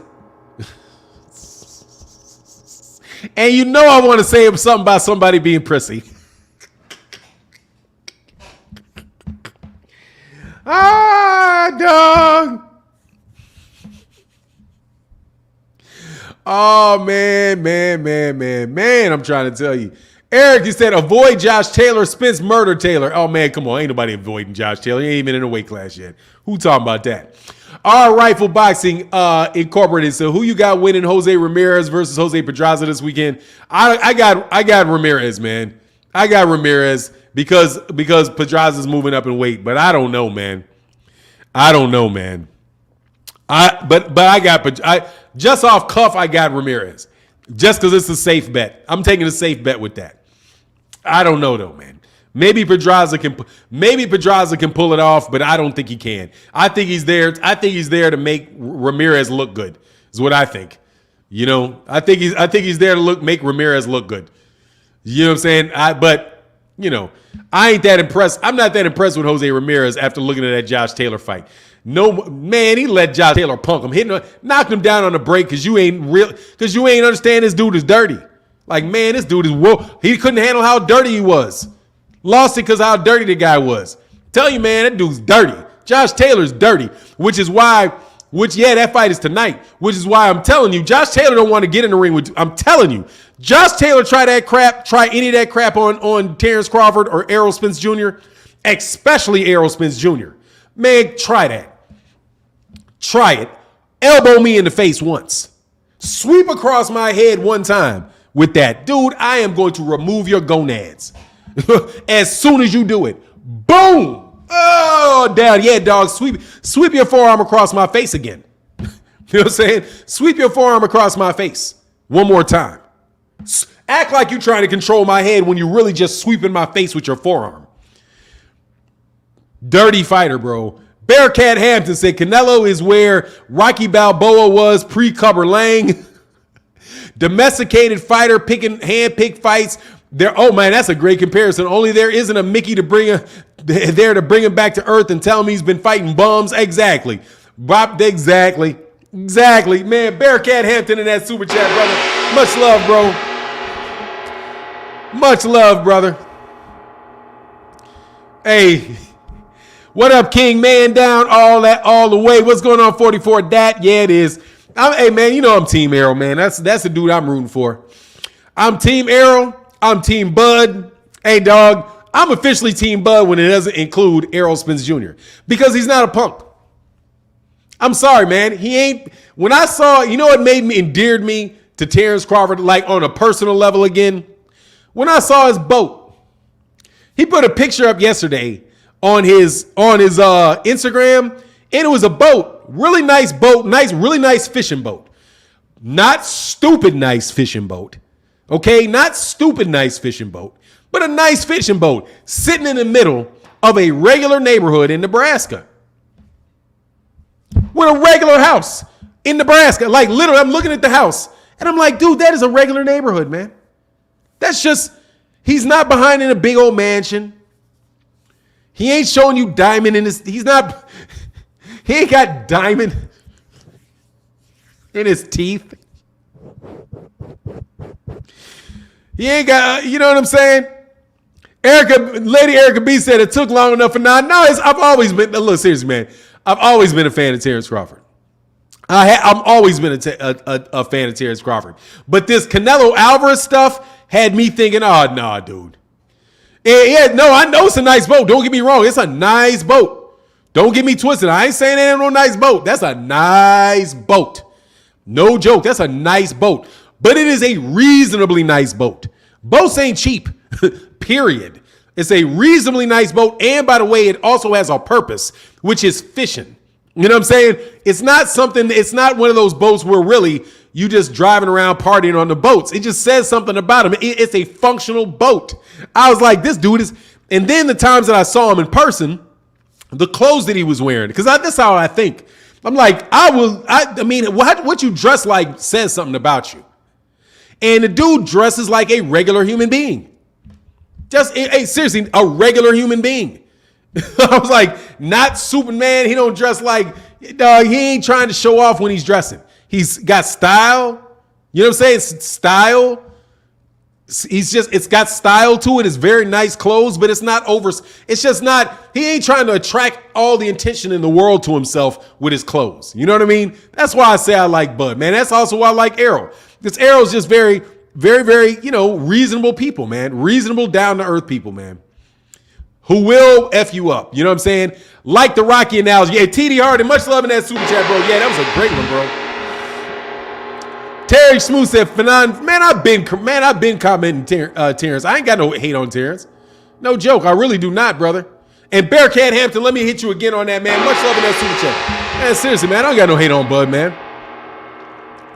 I may get into the argument a little heated every once in a while. You know what I mean? Larry B said, Bud, what'd he say?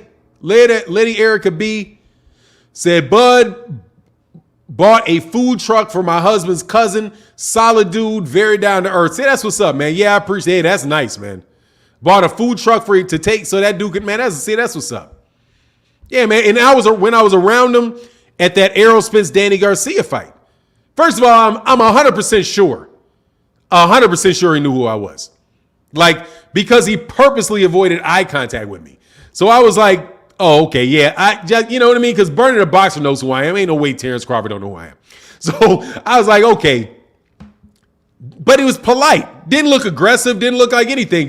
And then when he had kids, there were like kids that walked up to him. Dude, he's really, really nice with the kids. Was like, yeah, man. Da-da-da-da. Took pictures. It just, you know what I mean? But just seems like the type of dude.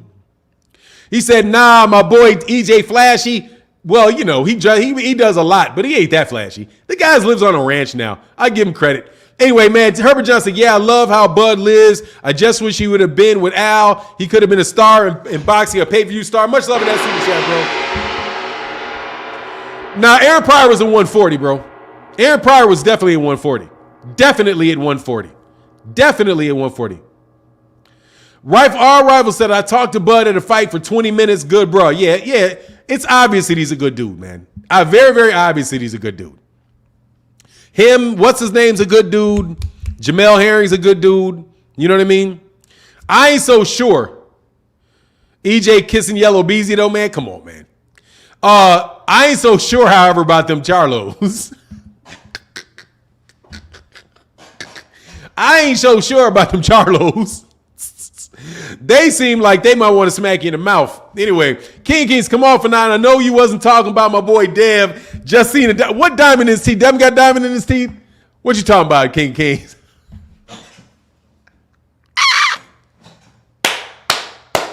What you talking about, King of Kings? I don't know what you talking about.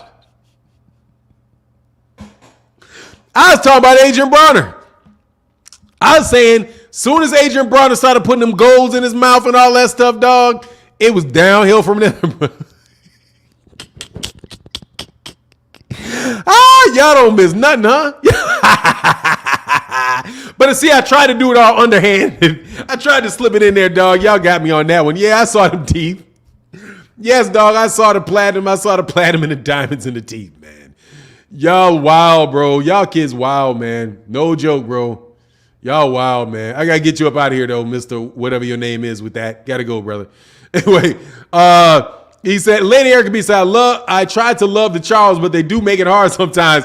Yeah, the Charlos just seem like, they just seem a little bit like they'd rather slap you in the mouth than say hello. You know what I mean? A little extra on the aggressive side. You know what I'm saying? Angie White, so my dad had gold teeth and he used to give free new clothes out to the clothing stores. Out for our clothing stores. Well, that's what's up. That's what's up. Hey, man, I ain't got no problem with gold teeth. It is what it is, man. Say that is hateful. I'm not hating on it, man. You know, it is what it is. Hey, I ain't trying to be hateful, brother. Errol dressed like Pooh Shiesty the rapper. Yeah, I mean, you know, he just, you know, I wouldn't dress like that. But it is what it is, man. You know, the dude got a lot of dough. He's a young boy. He's a young boy. Hey, that's how they do. And he's from Texas. You know what I'm saying? Bud dressed like he from the Midwest. A lot more basic. A lot more basic, bro. Anyway, man, Build Expand Plus said training for championships fights require an addictive personality. That's why Bronner should have stayed away from alcohol. Going hard in the gym can turn into going hard on the bottle. It ain't no joke, man. That is the truth. That is the truth. And I respect that, man. No joke.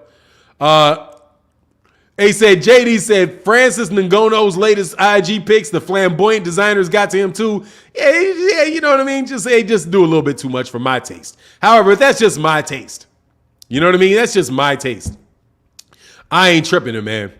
He said, just a fan, maybe it's the hair dye going to their hair. Yeah, dude, and I thought that was played already, man. I thought that was over, man. I need to let that go, man. Go ahead, man. Just get the 360s, man. 360 waves are always classic.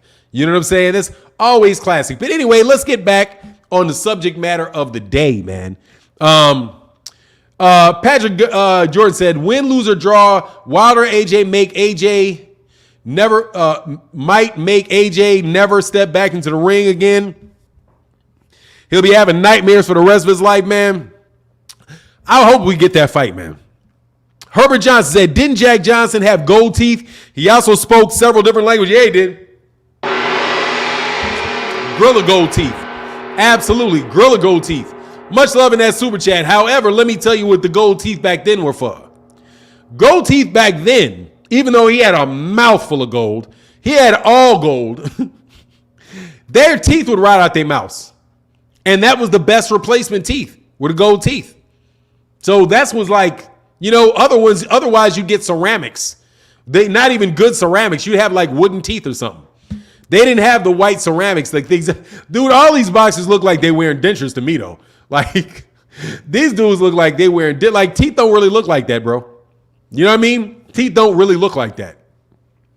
It's obvious who's got dentures and who doesn't have dentures, And they got dentures at a very, very young age. Very, even, they got dentures that they look like dentures. You can call them veneers. They look like dentures to me. Damien said, I apologize to the chat. I was delayed in the live stream and continued a topic long after it was already discussed. Oh, no worries, Damian Bailey. I appreciate you, bro. I was like, man, please stop attacking John Boy. I'd appreciate it, brother. I'd appreciate it if you stop going off on John Boy. It is what it is, though, man. It's all love, Damian Bailey. You know what it is. Actually, hold on. Again, man, much love to all you guys that have been supporting in the chat, supporting in the super chat this week. It really is important, and it is greatly, greatly appreciated. And it does, if nothing else, makes the haters very, very sick. They don't like it at all. Trust me. Just like these cash apps, I'm about to run to these cash apps. Y'all haters can listen to this. My man Tyrone said, good looks on the positive message. Hey, any day, all day, brother. Joseph, my man, Tyrone Joseph 84 in that cash app. Yeah, brother, keep your head up, man. Stay positive. I got the same problem. Seriously, man. I got the same problem, and that I get depressed. And what I would do is, until like black folk don't like to go to counseling. Men don't like to go to counseling. The best decision I ever made, I promise you, was to go to counseling. Because what it does is it gives you tools to handle your mind and how your mind is treating you, right? Because it's your mind that's taking you and making you sad, making you overreact to things. And a lot of times what people will do is they will self-medicate. With me, I would smoke weed or I would drink. And over time of not knowing how to cope with what my mind was doing, I would be drinking, I would be smoking, and eventually it caught up to me because you're attacking your body. You know what I mean? Because of what your mind is doing. So on the real, if you suffer from depression, if you suffer from that, dude, go and make sure if you got good insurance, go see a counselor, man. Talk to a counselor once, twice a month, dude. And I'm telling you, they'll give you little tools like that. Just, okay, what do you do? Oh, what I'm going to do if I feel this way is I'm going to do this. You know what I mean? It's no different than learning. If you want to learn how to box, you go to a trainer and they'll teach you how to throw a straight punch. If you have problems with depression or anger, go talk to a professional that's job is to teach you what to do with your mind. And it'll eventually change the way that you behave. You won't get as depressed as much. You won't feel a need to smoke as much or drink as much. That's kind of what the thing is. But until you get some training on how to deal with it, it'll continue to be tough, bro. No joke. And I mean that, man. Seriously. John Boy in that super said, hey, Ty, bro, I can handle this idiot myself. John Boy said, for Ty, bro, I can handle this idiot myself. John Boy said, man, I don't need no help. All righty, Damian Bailey, you can go at John Boy. I just want to make sure that y'all know, and John Boy said, I apologize for interrupting the chat, man. You didn't interrupt nothing, John Boy. You the man, brother. I'm just trying to let cats know, because seriously, that's why I throw people out. Just so you know, because we got real supporters, bro. It don't matter if you got 600 people in here or if I got the 400 people in here. If I got 1,000 people in here, trust me, I got 500 people that are not supporters, that are really just going back and causing all kind of difficulties. My man, Easter in the building said, just curious why my account Age East was blocked. I don't think it was, brother. I'll check it, but I don't think it was. Much love in that Cash App, brother. And what is it called? Age East. I got to clear I'm going to probably go ahead and clear my blocks because we got to have to start over with again anyway, because some people got blocked, shouldn't have been. T-Pop said, good advice, good positive advice, listen up. I'm telling you, man, that's real. Sometimes people think it's weak. I thought it was weak. It ain't weak. No joke. When you have to do it, you be like, hold on, man, I'm sick of this shit happening to me. I got to solve this problem. How are you going to solve the problem? They're going to stick a ton of medicine in you, which is going to kill you. Or you're going to figure out how not to get depressed, on your own. I suggest figure out how not to get depressed. Bearcat Hampton said, word on the counseling, especially with so many of us in the inner city raised by unhealthy men and grew up around BS, asking for help and developing coping skills is essential. Appreciate that message. Yeah, brother, it's important. Much love in that super chat, bro. Much love, man, because your mind will do some things to you, brother. Your mind will do some things to you. D. Cop say, complaining about getting blocked when you really didn't is a slick way of getting free promo. Hey, man, it is what it is, man. Get your free promo. I don't mind. It is what it is, brother. I said I didn't block him. He may well have, man. We may got a rogue. We may have somebody rogue in here. You know what I'm saying? We may have somebody up in here rogue doing dumb stuff, It is definitely possible. My man, Jean-Pierre in that building said, thank God it's Friday, bro. Stay blessed. Absolutely. Jean-Pierre in that Cash App, brother. Thank you so much for that support. That's huge, brother. Thank you so much, bro. Thank you so much. That is huge. T-Bob said, thanks, bro. It's good to hear from one. It's good to hear from one of us. Oh, yeah, man. Look, dude, y'all know what I went through. Some of y'all knew many of y'all don't know what I went through. Some of y'all knew what I went through. I had to take a break, man. Seriously. It was just on my head so hard, bro. It was on my head so hard. You know what I mean? But I sought help. And hopefully nothing like that will ever happen again to me, because I understand what the problem is. You know what I mean? And it's important. And I'll tell you that in a minute. There's no shame in it. You know what I mean? I overdid myself. Stressing, depressed, suffer from depression, smoke weed, drink, Zoom. Over time, your body can't take all that, man. You know what I mean? It is what it is, brother. Ain't no need to hide behind any of that stuff. I never claimed to be perfect. Would never lie to you. I'm not telling you. I never lie to you about that. And it's not my business. There's no strength in that. You know what I mean? King Judah said, black men don't talk about feelings because nobody cares about black men's feelings. That is true. No joke. But a counselor is not about talking about your feelings. Just to let you know, it's really not about talking about your feelings. What it is figuring out how you can deal with your own thoughts.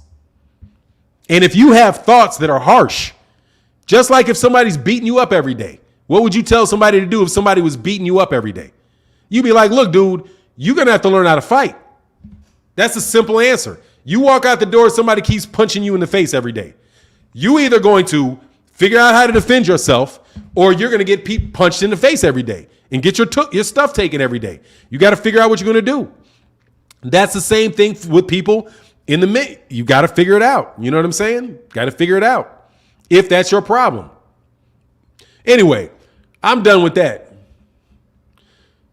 Man, ain't nobody ever turned their back on me, Damon. Don't believe that. Don't nobody ever turn their back on me. That's a lie. I'm going to say that. I don't even talk about that, but Damon, that's a lie. I am cool with about everybody but two people that I've not been cool with before. Literally, my numbers in my channel went up. Same people come to my chat as always come to my chat. That's just a lie that haters spread. No joke. I have an argument with a little argument with maybe one or two people, and that's it. Other than that, dude, ain't nothing ever changed. Constant Works, I'm living proof. King of Kings in the building. Absolutely, man. Much love in that super chat, bro. Marquis said, more than just boxing talk, daily respect for Nine. Hey, man, no worries, man. It's my pleasure. He said, Mike Williams said, I'm a behavior analyst. We should all read, what is this? We should all read a book in acceptance and commitment therapy. Appreciate that, brother. I will definitely check that out, man. And yeah, give them dudes your business to boot. You know what I'm saying? And get some business. Go to a black dude. There's plenty of black dudes at the council. Plenty of black dudes at council. Yeah, but on that tip, don't believe none of that stuff. Seriously, man. For real. How does that, I mean, dude, I got what? 15,000 more subscribers. I got 15,000 more subscribers than I did last year. It's on the real, it's not like that. Terence Schmoot said, us black men do need some help. We got to address it all day. Absolutely, man. Hey, said, you don't frequent all black pool halls in the 70s. My dad, in the hood, my dad did. Yeah, my dad did too. My dad was a pool shark. My dad was a pool shark. Lord have mercy, that dude, because I can play some pool. I'm good at pool. Like, one of my second or third best sports is pool. When I play, I can play some pool. Man, my dad will not play pool. Before he had his stroke, my dad wouldn't play pool in 10 years and just come out and be like, dude, for real, I would like get say I get like 5-6 shots right in. Pop, pop, pop, pop, pop. I hit two, I hit it, then I give him, he'll take his pool cooler and say, hey man, you think you won, didn't you? Man, my dad would look at me in the face and say, so you think you're winning, huh?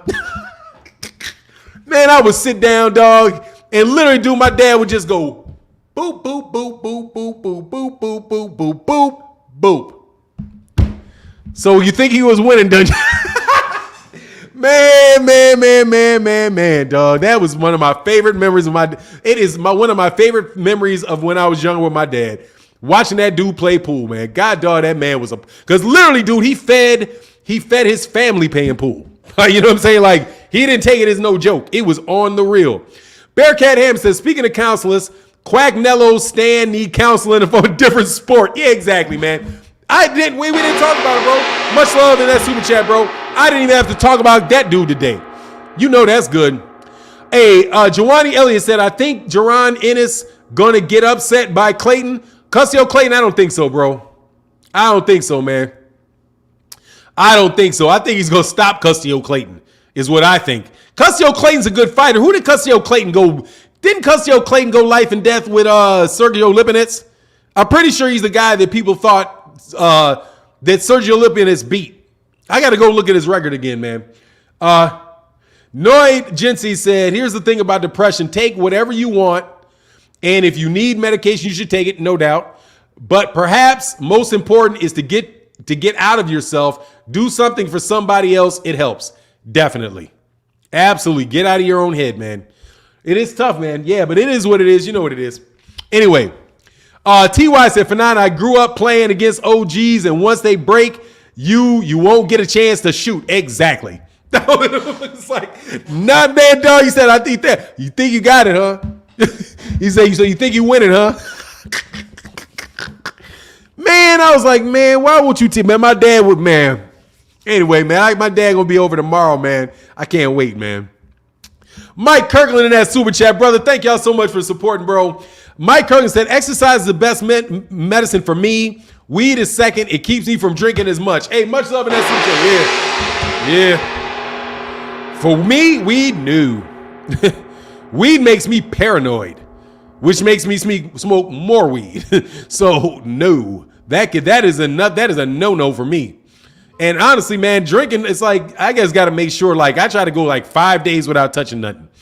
Anyway, but exercise is great, dude, because I was gonna go out yesterday. I was like, man, let me go out and have a little sip. You know, it's been like 4 days since I had a glass of wine. So I was like, all right, I'm gonna go get some wine. I thought to myself, no, get on my bike. So I got up, I went and got on my bike, and I rode. I can't do, I'm not smoking nothing, King Judah. Because that is like, CBD will be a gateway for me. I ain't doing it. Because I love weed too much. Never going to do it. Nope. Can't do it. And my man, Age Fazil said, Fernand, how long have you been following boxing, and what got you started? I've been following boxing probably since 1976. The earliest that I can remember, first of all, I can never remember not, because I've always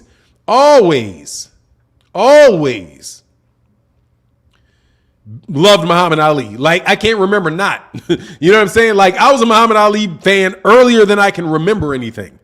So I was a fan of Muhammad Ali probably, I don't know, maybe 3, something like that. Whenever I was old enough to recognize that a fight was on TV, or, you know, that a replay of fight was on TV.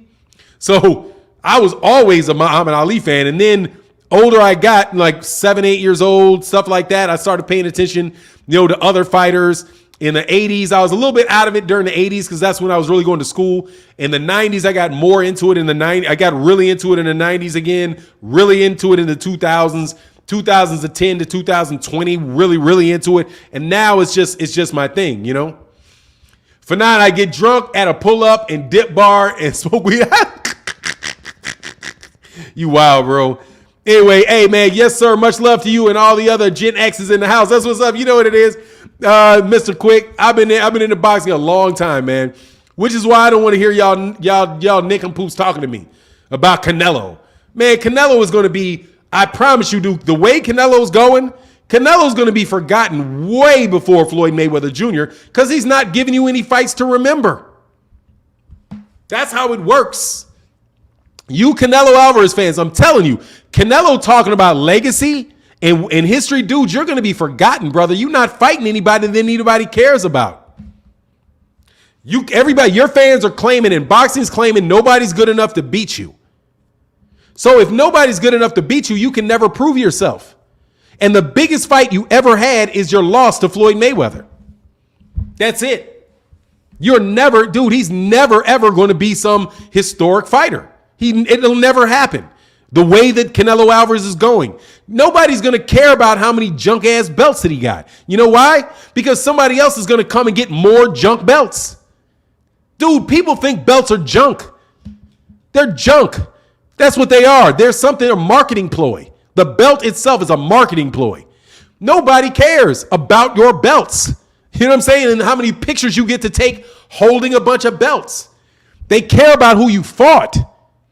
Sugar Ray Leonard is a big fighter because of who Sugar Ray Leonard fought. He fought Hagler. He fought Duran. He fought Hearns. He fought Benitez because of who he fought. That's why. Floyd Mayweather Jr. is going to be remembered because of who he fought. He fought Manny Pacquiao. He beat Oscar De La Hoya. That's why he's going to be remembered. Because who he fought. Ali is remembered because of who he fought. The specific fights. He's remembered because he overcame Liston. And because he overcame Foreman. And because he had wars with Frazier. That's what they're remembered. That's your legacy. Your legacy isn't, they have nothing to offer me. So Bivol offered me his belt. Dude, you're bugging if you think people are going to remember that, bro. And I'm telling you, dude, I've been watching boxing for a long time. People do not remember that stuff. People do not remember Acelino Freitas. They don't. Acelino Freitas is the biggest star at 130. Acelino Freitas is a bigger star than Floyd Mayweather Jr. Who is Acelino Freitas? People barely remember Salvador Sanchez. You got to remind people who Salvador Sanchez is. Why? Because Salvador Sanchez never had a big fight. He had Gomez. He fought Gomez. Wilfredo Gomez. But that's it. He ain't got any big names. Same thing with Aaron Pryor. People remember Aaron Pryor because of Alexis Arguello. People ain't going to be remembering Canelo Alvarez for beating a bunch of European fighters. It's not going to work. You guys going to work now for your newspapers, but it ain't going to work. I'm telling you, and that lackluster competition is going to catch up to them, dude, because those dudes are not that good. You keep claiming that they're that good, but they're not that good. Let me back up because I know I'm bugging. Anthony Forbes in that super chat, brother. Much love in that super chat, brother. Thank you so much, man. He said, Haney beats Boots. Let's run with that.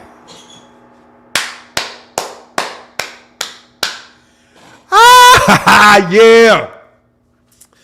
Gritty Boots. Boots, hey, dog. The only way I'm believing that Boots loses is if Boots sticks some diamonds in his teeth and some peroxide hair. As soon as he does that, I'm off the Boots bandwagon, dog. It's a matter of time. I'm going to tell you. As soon as As soon as he sticks a grill in his mouth, and puts some peroxide in his hair, it's over with. It's a matter of time till he loses to Virgil Ortiz. I'm telling you, the grind will win. And you ain't grinding, dog. You ain't even acting like you grinding. You don't look like you grinding. You living on a pillow. You living on a silk pillow, bro. I don't believe it. Curtis Sewell in that super chat, bro. Much love in that super chat, brother. Thank you so much for your support, bro. Hey, said T.Y. said, for now, how come they letting Canelo fight Bivol and he from Russia, but they won't let Beterbiev? Oh, well, Beterbiev already had a fight, T.Y. Beterbiev is already in a fight with Joe Smith. And he's not represented. By DAZN. So DAZN's not going to pay for that.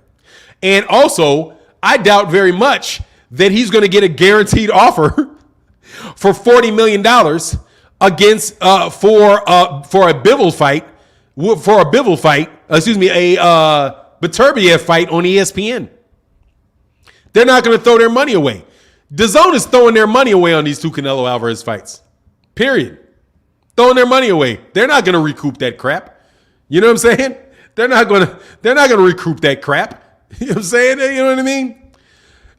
Tablet said, Big Sigma back in the building. What's going on? What's going on, brother? What's the Sigma? This A5, that's the Sigmas. Big Sigma back in the building. It's payday at work, so I got you in the chat. That's what's up, brother. Thank you so much for your support. Let me block this clown webcams real quick. Webcams. It's payday at work, so I got you in the chat. What would it take for Errol to get Sugar Ray and Hearn's legacy? He's doing it. Terence Crawford, Terence Crawford, Yordanis Ugas, Sean Porter, Danny Garcia, Jaron Ennis. Move up, Canelo. Absolutely. That is what it'll take. No joke. Dude, these guys are going to be, one of these guys is going to pop out on this, of this. One of these guys is going to pop out for this. Hey, Javier Martinez said they spam attacking your channel right now. Yeah, I get you. That's why we got mods, brother. That's why we got mods. It ain't no worries. I don't even see the spam. Y'all just clip them. No worries. It's all easy like that. And much love, hey, Mr. Tablet, in that. Man, thank you so much for your support in the super chat, brother. Cannot tell you how much I support. Ashton Hampton said, Fanon, what? Should Bud take the Taylor fight just to stay active for Spence? Or who does he fight to stay active? Or should he just wait it out? He should wait it out. I would say wait it out. He just had a tune-up. Sean Porter, he just had that tune-up. He's all right. He should wait it out. I think he can get away with fighting once a year because he's so active. I think he should wait it out and just go to Arrow right then. If he can get the Arrow fight next, just do that. I wouldn't come anywhere near Josh Taylor if I was Terence Crawford because they're gonna rob you. If you don't knock him out, they're gonna rob you. Period. It's gonna be highway robbery and ain't nobody gonna cry and ain't no crying for you. You know what I'm saying? They gonna rob you. That's what I think. Wolf King Productions said, I think all the sanctioning bodies except WBA agreed not to let Russians to fight right now. No, it's not true. They're letting Russians fight. They're just not letting Russians use their flags. They're not sanctioning fights in Russia. And they are not allowing Russian athletes to represent themselves as Russian when they go into the ring. So Bivol cannot play the Russian national anthem. He's not going to be allowed to show the Russian flag when they fight. That's what they're going to do. They're not going to prevent the guys from fighting. That's what I see. And that's what they said anyway. T-Pop said, don't get prissy. Go see a counselor. Facts for nine. Exactly, bro. And don't let anybody shame you. And another thing, don't ever let anybody shame you. And I mean this. You bozos will never shame me because I know you have problems of your own. I just don't know what they are. I know you do. And if you don't have them, guess what? They're coming. You know what I'm saying? They're coming. So whatever. Okay. You talk crap about me and wind up pop up with some bone cancer. And then what? You want people to feel sorry for your bone cancer? You know what I'm saying? You better stop that shit. Anyway, Terry, and letting people shame you is definitely a mental health issue. Do not ever let anybody shame you. Shame of what, brother? Who are they? Anyway, Terry Schmoot said, Canelo on the Mount Rushmore of boxing of Mexico. Dog, I'm telling you, when he's done, he's done. There's nothing classic about his career.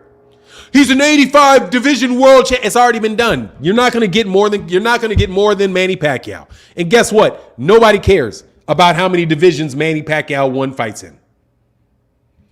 Nobody cares. That's the truth. Nobody cares how many. Manny Pacquiao's retired. Nobody cares how many divisions he won belts in. You're never going to beat Lewis. You're never going to beat Henry Armstrong.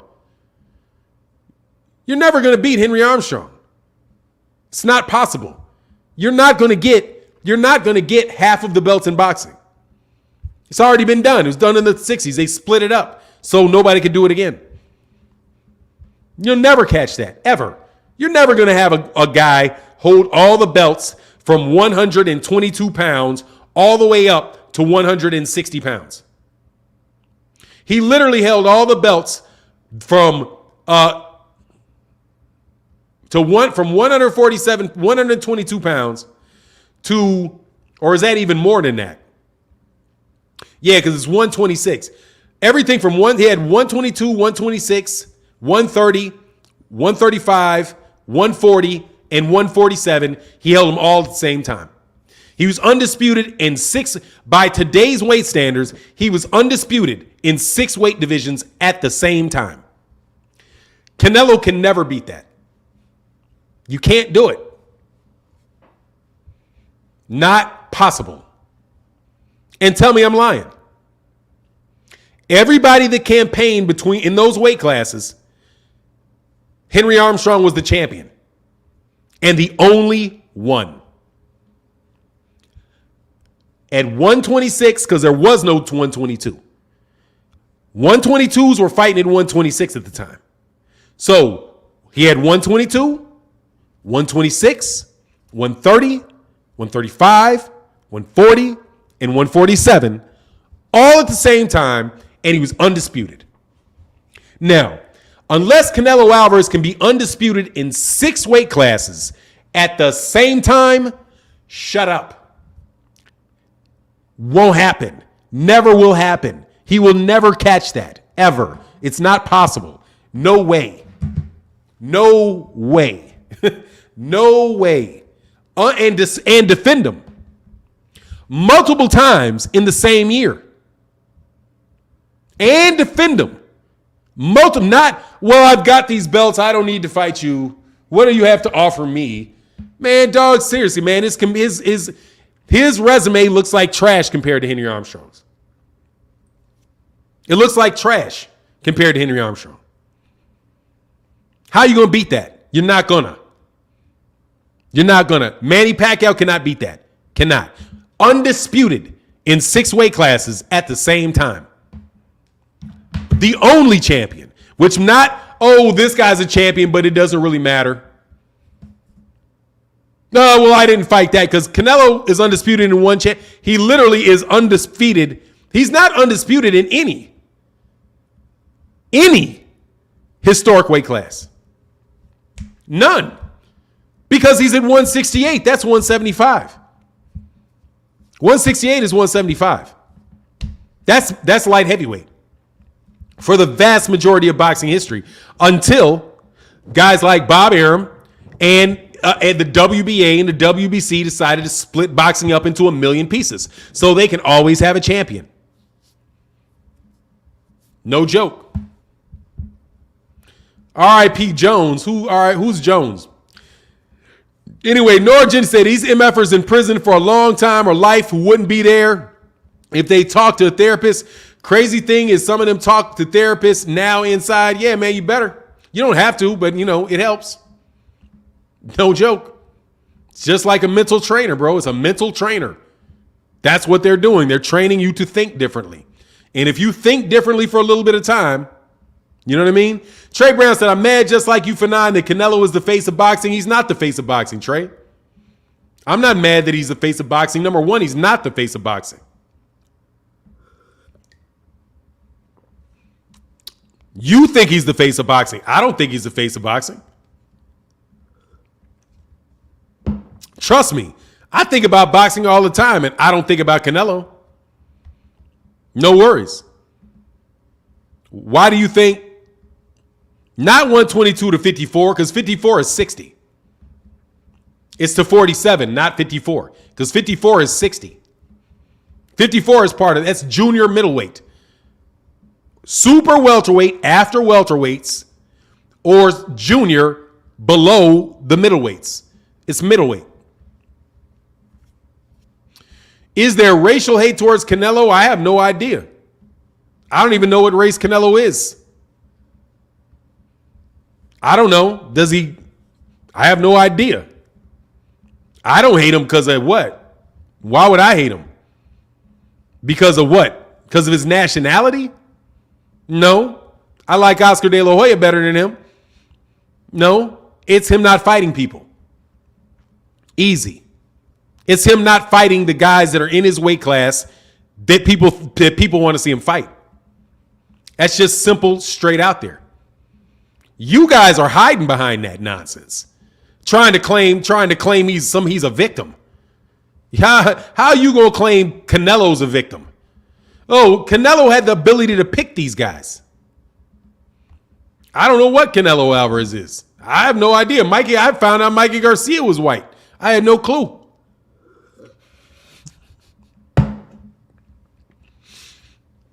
Hey, Sleepy Joe said that's a reasonable answer. Thank you. I appreciate you.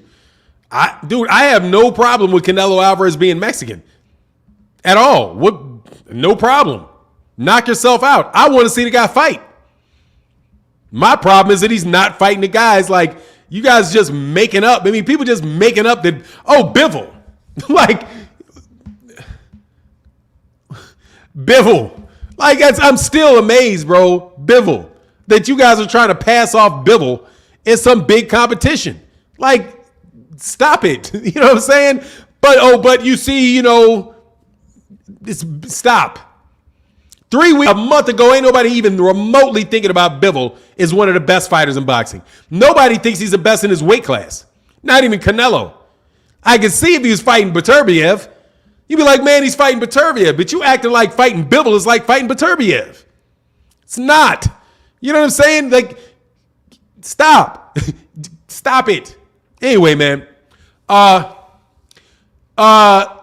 Sleepy Joe said, personally, I think he got beat by Gennady Golovkin and had a draw, which was a loss not against GGG. I forgot the dude's name. Lara. Arislani Lara.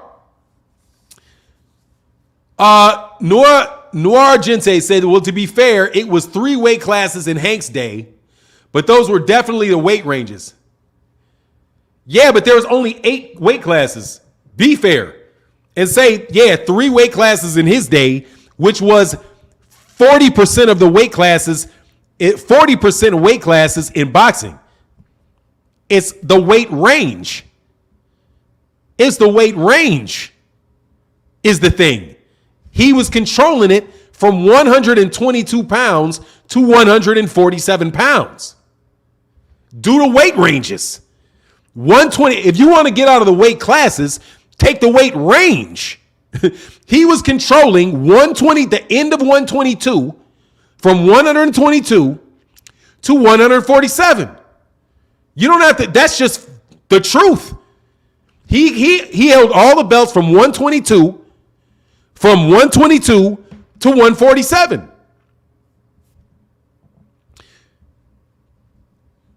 That's 6 weight classes. That's 6 weight classes. In order to do that today, in order to hold the same weight classes, 122 to 147, you'd have to be the 122 champ. You'd have to be the 130 champ. You'd have to be the 135 champ. You'd have to be the 140 champ. You'd have to be the 147 champ. The 126 the 130, the 135, the 140, the 147. And he fought for the middleweight. Honestly, though, there's no 122 because there's only 118. Sorry. He was all the way from 118 to 147. He literally had to control the weight classes between Monster Inoue and Errol Spence. Think of it that way, and you can't get out of it. Casuals, he's the biggest draw, period. Biggest draw for what? He's the biggest draw. I don't know. He's the biggest draw. You know why he's the biggest draw? Because Floyd said he ain't fighting.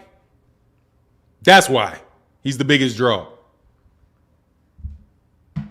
He's the biggest draw because Floyd retired. There you go. It's the biggest draw because Floyd retired. He ain't the biggest draw because he's the biggest, like, oh God, he's just monumentally huge. He's not. He's getting guaranteed money, friend. And he did an 800,000, rumored to be 800,000 pay-per-view. I don't care if he's the biggest draw or not. What difference does that make? I only watched the fight once. What difference does that make? So what? He's the biggest draw. Oh, great. He's the biggest draw. And what does that mean? So what if he's the biggest draw? What is that doing? My man Trey Brown said, you don't give the same energy with Jamal, but with Canelo, it's an issue. You are partial towards black fighters and are very ignorant to boxing. Trey Brown, let me absolutely demolish you with this. You're a liar, Trey Brown. First of all, Jamal Charlo didn't turn down Canelo. Jamal Charlo wants the Canelo Alvarez fight. If Jamal Charlo was turning somebody down, I would say it, like when he doesn't want to fight Demetrius Andrade, which is the same thing I say about Demetrius Andrade. He should fight Demetrius Andrade. That's BS. So you're full of it because I held him to the same standard that I'm holding Canelo, Jamal, with Demetrius Andrade. So what are you talking about? Second of all, idiot, I'm saying that he needs to fight. I'll take the David Benavidez fight. Last time I checked, David Benavidez is not black. Last time I checked. I also talked about Devin Haney in this chat. He's black. I didn't support Devin Haney. I'm not partial towards black fighters. You hide behind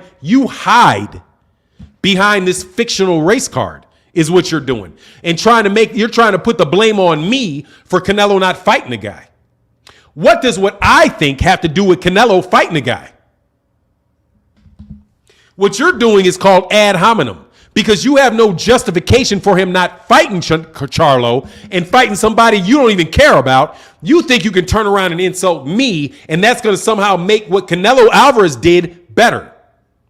It doesn't matter whether I'm biased towards or against black fighters because the issue is whether or not Canelo is going to do something. Literally doesn't have anything to do with it. And what it is an ad hominem. You are just attacking me. You're not defending Canelo. You're just saying you're a bad person with something you can't justify. There's nothing that I've said, Canelo Alvarez needs to fight Jamal Charlo because Jamal Charlo's black. Did I say that? Or did I say he needs to fight Jamal Charlo because Jamal Charlo is one of the best fighters in the world? And he was in the same weight class as Canelo at 154. And he was in the same weight class as Canelo at 160. And he's now in the same weight class as Canelo at 168. And he also needs to fight Benavidez because Benavidez is a former champion at 168, and he's a better fighter than Bivol is. I'm talking boxing. You're trying fallacies, is what you're trying. Thank you for the money, though. Oh, you don't like Canelo because Canelo wears silk pajamas. I've talked more about his silk pajamas than I have about him being Mexican. How do you know it's not the silk pajamas? You think maybe I'm being biased because he's wearing silk pajamas? Or let me pick, which one am I jealous of? Is it because he's Mexican? Or is it because he's the biggest draw? Or is it because everybody's forgetting Mayweather? Or is it because I'm pro-black? Or which insult can you throw at me that has nothing to do with Canelo's choices? What's next? The fact of the matter is, Canelo Alvarez is in his third weight class not fighting Jermall Charlo. Third one. He's in his third weight class not fighting Demetrius Andrade. Third one. If it was one weight class, okay. 2 weight classes start getting suspicious. 3 weight classes, you're ducking. Stop it. The man, if you are not, this guy's top competition in every weight class you fight in and you will not fight him, you are ducking. Period. If this man proves that he's good enough to be a champion, he proved he's good enough to be a champion in every weight class you fought in, and you still refuse to fight him, you are ducking that man. When you'll go fight Rocky Fielding and Yildirim, Rocky Fielding and Yildirim, and Billy Joe Saunders and Callum Smith, they all can get fights, but not the guy that's been in a champion in the same weight class as you in multiple divisions, who's a multiple division champion, a multiple division undefeated champion. And you bozos always say, well, he's fighting undefeated champions is what he's doing. Nah, he's ducking them too. He's ducking multi-divisional undefeated world champions. Because that's what Jermall is. He's a multi-divisional undefeated fighter. That is not what Callum Smith is. That is not what Billy Joe Saunders is. Well, Billy Joe Saunders was a multi-divisional undefeated fighter. Billy Joe Saunders was that with his miraculous wins in the UK. Whatever, bro. And man, stop it. And then we'll turn around if I did say, oh, you're playing the race card. You're playing the race card. You don't give the same energy. I give the exact, first of all, I don't give the same energy to Jermall because Jermall don't deserve the same energy. He ain't ducking like that. Give the energy when the energy's due. When I see that dude ducking to somebody for the third weight class, I might say something. If he fights in 3 weight divisions and another guy is champion in the same divisions that he is, but he refuses to fight him, I'll give him the same energy. I'll give him the same energy. I'm waiting for it to happen though, because nobody else is doing that. You cannot name anybody that was a champion with Floyd in 3 different weight divisions that did not get a shot. Can't name them. Anybody that you say Canelo Alvarez ducked, Floyd Mayweather ducked, was a champion in one division at the same time he was. Never 3. Never 3. Who did he duck? Oh, he ducked Margarito. Margarito was a champion at 147. He wasn't a champion at 135, a champion at 135, and a champion at 140, and a champion at 147. He wasn't. So you can't say that. Who? How much? This literally 3 weight classes, 2 weight classes right now. And then he says, so the man can't get a championship, I'm going to hold on to the belts and you all fight each other. And then I'll fight the champion without it being with no contract though. Just trust me. I'll fight the winner. You guys just go over there. Man, shut up. Canelo literally just telling people to go home. You know what I'm saying? Literally telling people go home, do something else. I don't have time for you. You frauds. You know what I'm saying? You're going to get me on Canelo again. Man, that's a fraud, bro. And you can say what you want. That's a fraud. You can't name anybody. You cannot name anybody that has ducked the same people in 3 weight classes that was not called a duck. You know what I'm saying? Blacksmith Ross, I got to give you this wrench, brother. Been waiting for you, Blacksmith Ross. Been waiting for you, Blacksmith Ross, to give you that wrench. Herbert Johnson in that super chat, brother. Thank you for the support in that super chat, bro. He said, Pacquiao and Canelo, all of these belts, both lost to Floyd. Mayweather hype job to me. Manny Pacquiao and Canelo, all of these belts, both lost to Floyd. Mayweather hype jobs to me. Hey, but look. No. Mayweather beat Manny Pacquiao, but Manny Pacquiao is a better fighter. He has a greater legacy. Floyd doesn't get credit for beating Canelo because Canelo got way better after that. Canelo learned from it. So that makes Canelo actually gets credit for losing to Floyd, but Floyd doesn't get any credit for beating him. Literally from these clowns. You guys are clowns, man. No joke, clowns. Jokes, clowns. You don't make no sense. Anthony Forrest, Canelo's the greatest because he makes ducking look good. Man, exactly. Much love in that super chat, brother. And my man Blacksmith Ross, the newest moderator, he said, what up? Big up to the channel. Also, let's deal with Trey Brown, a Canelo fan, which is okay, but I'm fan. But Trey just made a grave mistake. He didn't present facts. Canelo didn't unify at 160 or 154. Checkmate. No, he didn't unify. He didn't unify. He beat the unified champion at 160. He didn't himself unify, but he didn't become undisputed. And I do think he did unify at 154. He wasn't undisputed, but I'm positive he unified. He unified with Austin Trout. He unified with Austin Trout at 154. He didn't actually unify himself at 160. He won a guy that was a unified champion at 160. And then he became undisputed at 160 by fighting absolutely nobody. By fighting maybe one guy.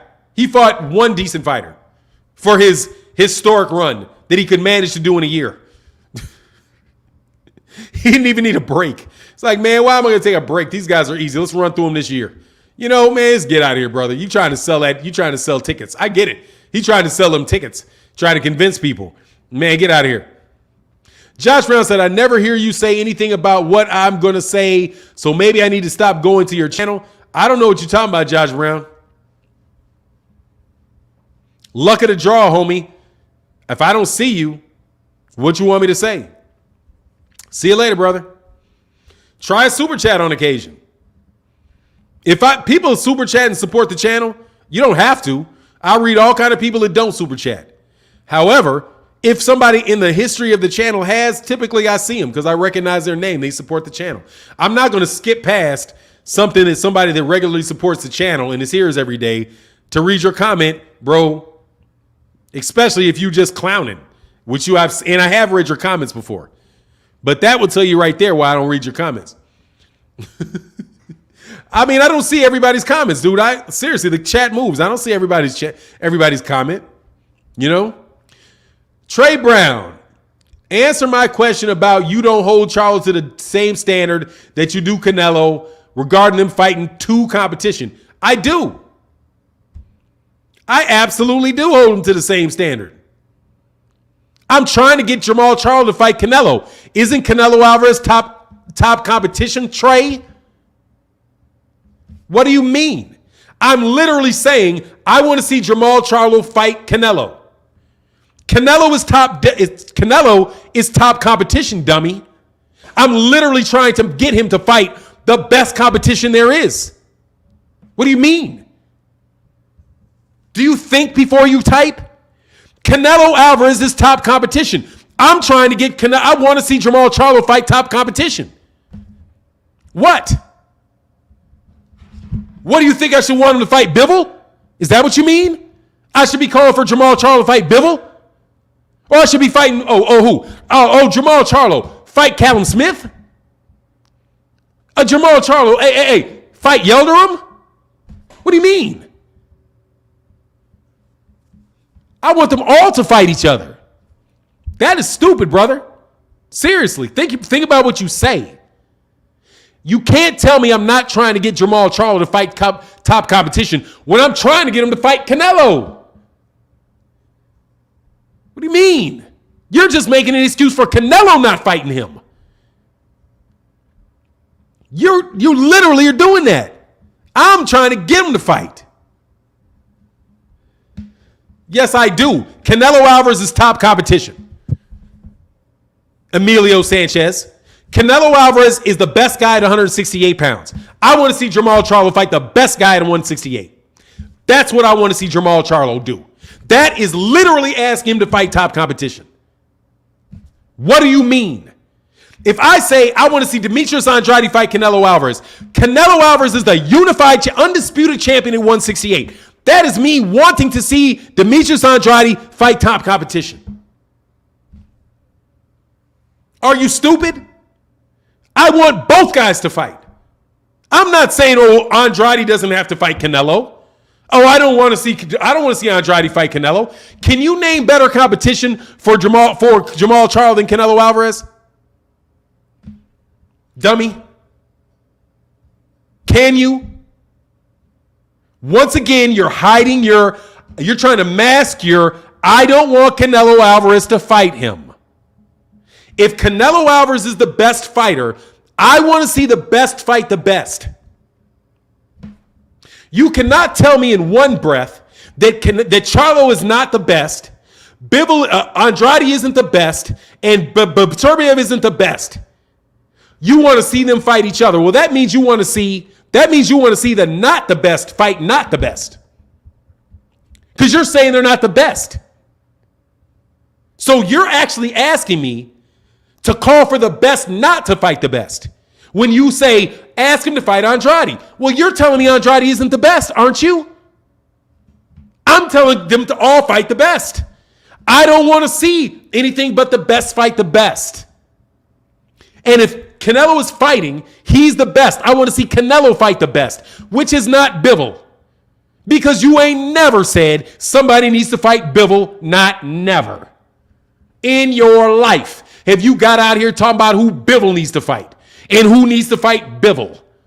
Because you don't consider Bivol the best, and neither does Canelo Alvarez, because Canelo Alvarez called him the second best fighter at light heavyweight. You guys hoisted on your own baton, stuck by your own baton. Terrible arguments, once again. Terrible arguments, once again. You never put pressure on him to fight the best. I say exactly what I'm doing. Fight Canelo, Charlo. Fight Canelo. He's the best. Anything else? Anything else, dummy? Why did Charlo deny a multi-million-dollar offer? Help me understand. Because he didn't, you liar. Because he didn't, Trey. You're a liar. He didn't. And don't ask me loaded questions or I'm throwing you out. Don't assume that something is true and ask me to explain something that ain't true. You're not even good at it, dummy. Because it's not true. Now he turned the fight down. Canelo just turned down $50 million to fight him. But Canelo offered him multi-millions in the past. Canelo Alvarez literally saying, I don't have time for Jamal. He's got to go fight. These other guys got to fight each other. I don't have time for them. But somehow in the past, he was trying to fight him. You just lie. Just stop lying, okay? Stop lying to me. You just in one statement just said, Canelo Alvarez just said that he doesn't have time to fight him. He's busy. Canelo literally turned down $50 million, $100 million in combination to fight two of them. But now you want me to explain. Now you want me to explain why he turned down a multi-million-dollar fight. I will tell you where that rumor comes from. The rumor comes because Jermell Charlo said, I would never turn down a fight with Canelo Alvarez. And then people took that to mean that Jermell Charlo did. Shut up, you don't know it. There ain't no legitimate reports out there about him turning down, because Eddie Hearn lied about it. Eddie Hearn said, well, I sent him a contract. And Jamal's like, man, I ain't never get no contract. That was Eddie Hearn lying. Hey, but you think we're going to believe Eddie Hearn? Man, stop it.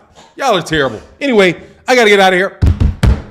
Much love to everybody in the chat. Hey, Trey, you suck. Just to let you know, bro. Don't try to set me up with no questions like that. All right?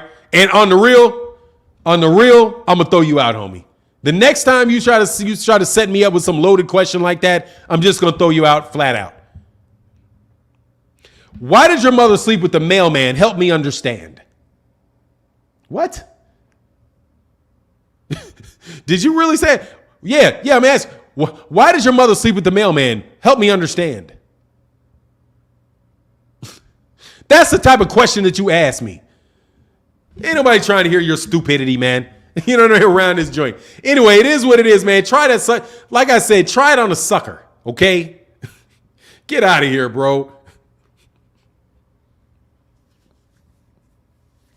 See, I should have said something foul, but I ain't going to say it. Anyway, it is what it is. Much love to everybody in the chat, everybody in the super chat. And with that, I'm out. Peace. Hey, thanks, Brian Corbett. With that, I'm out. Holla.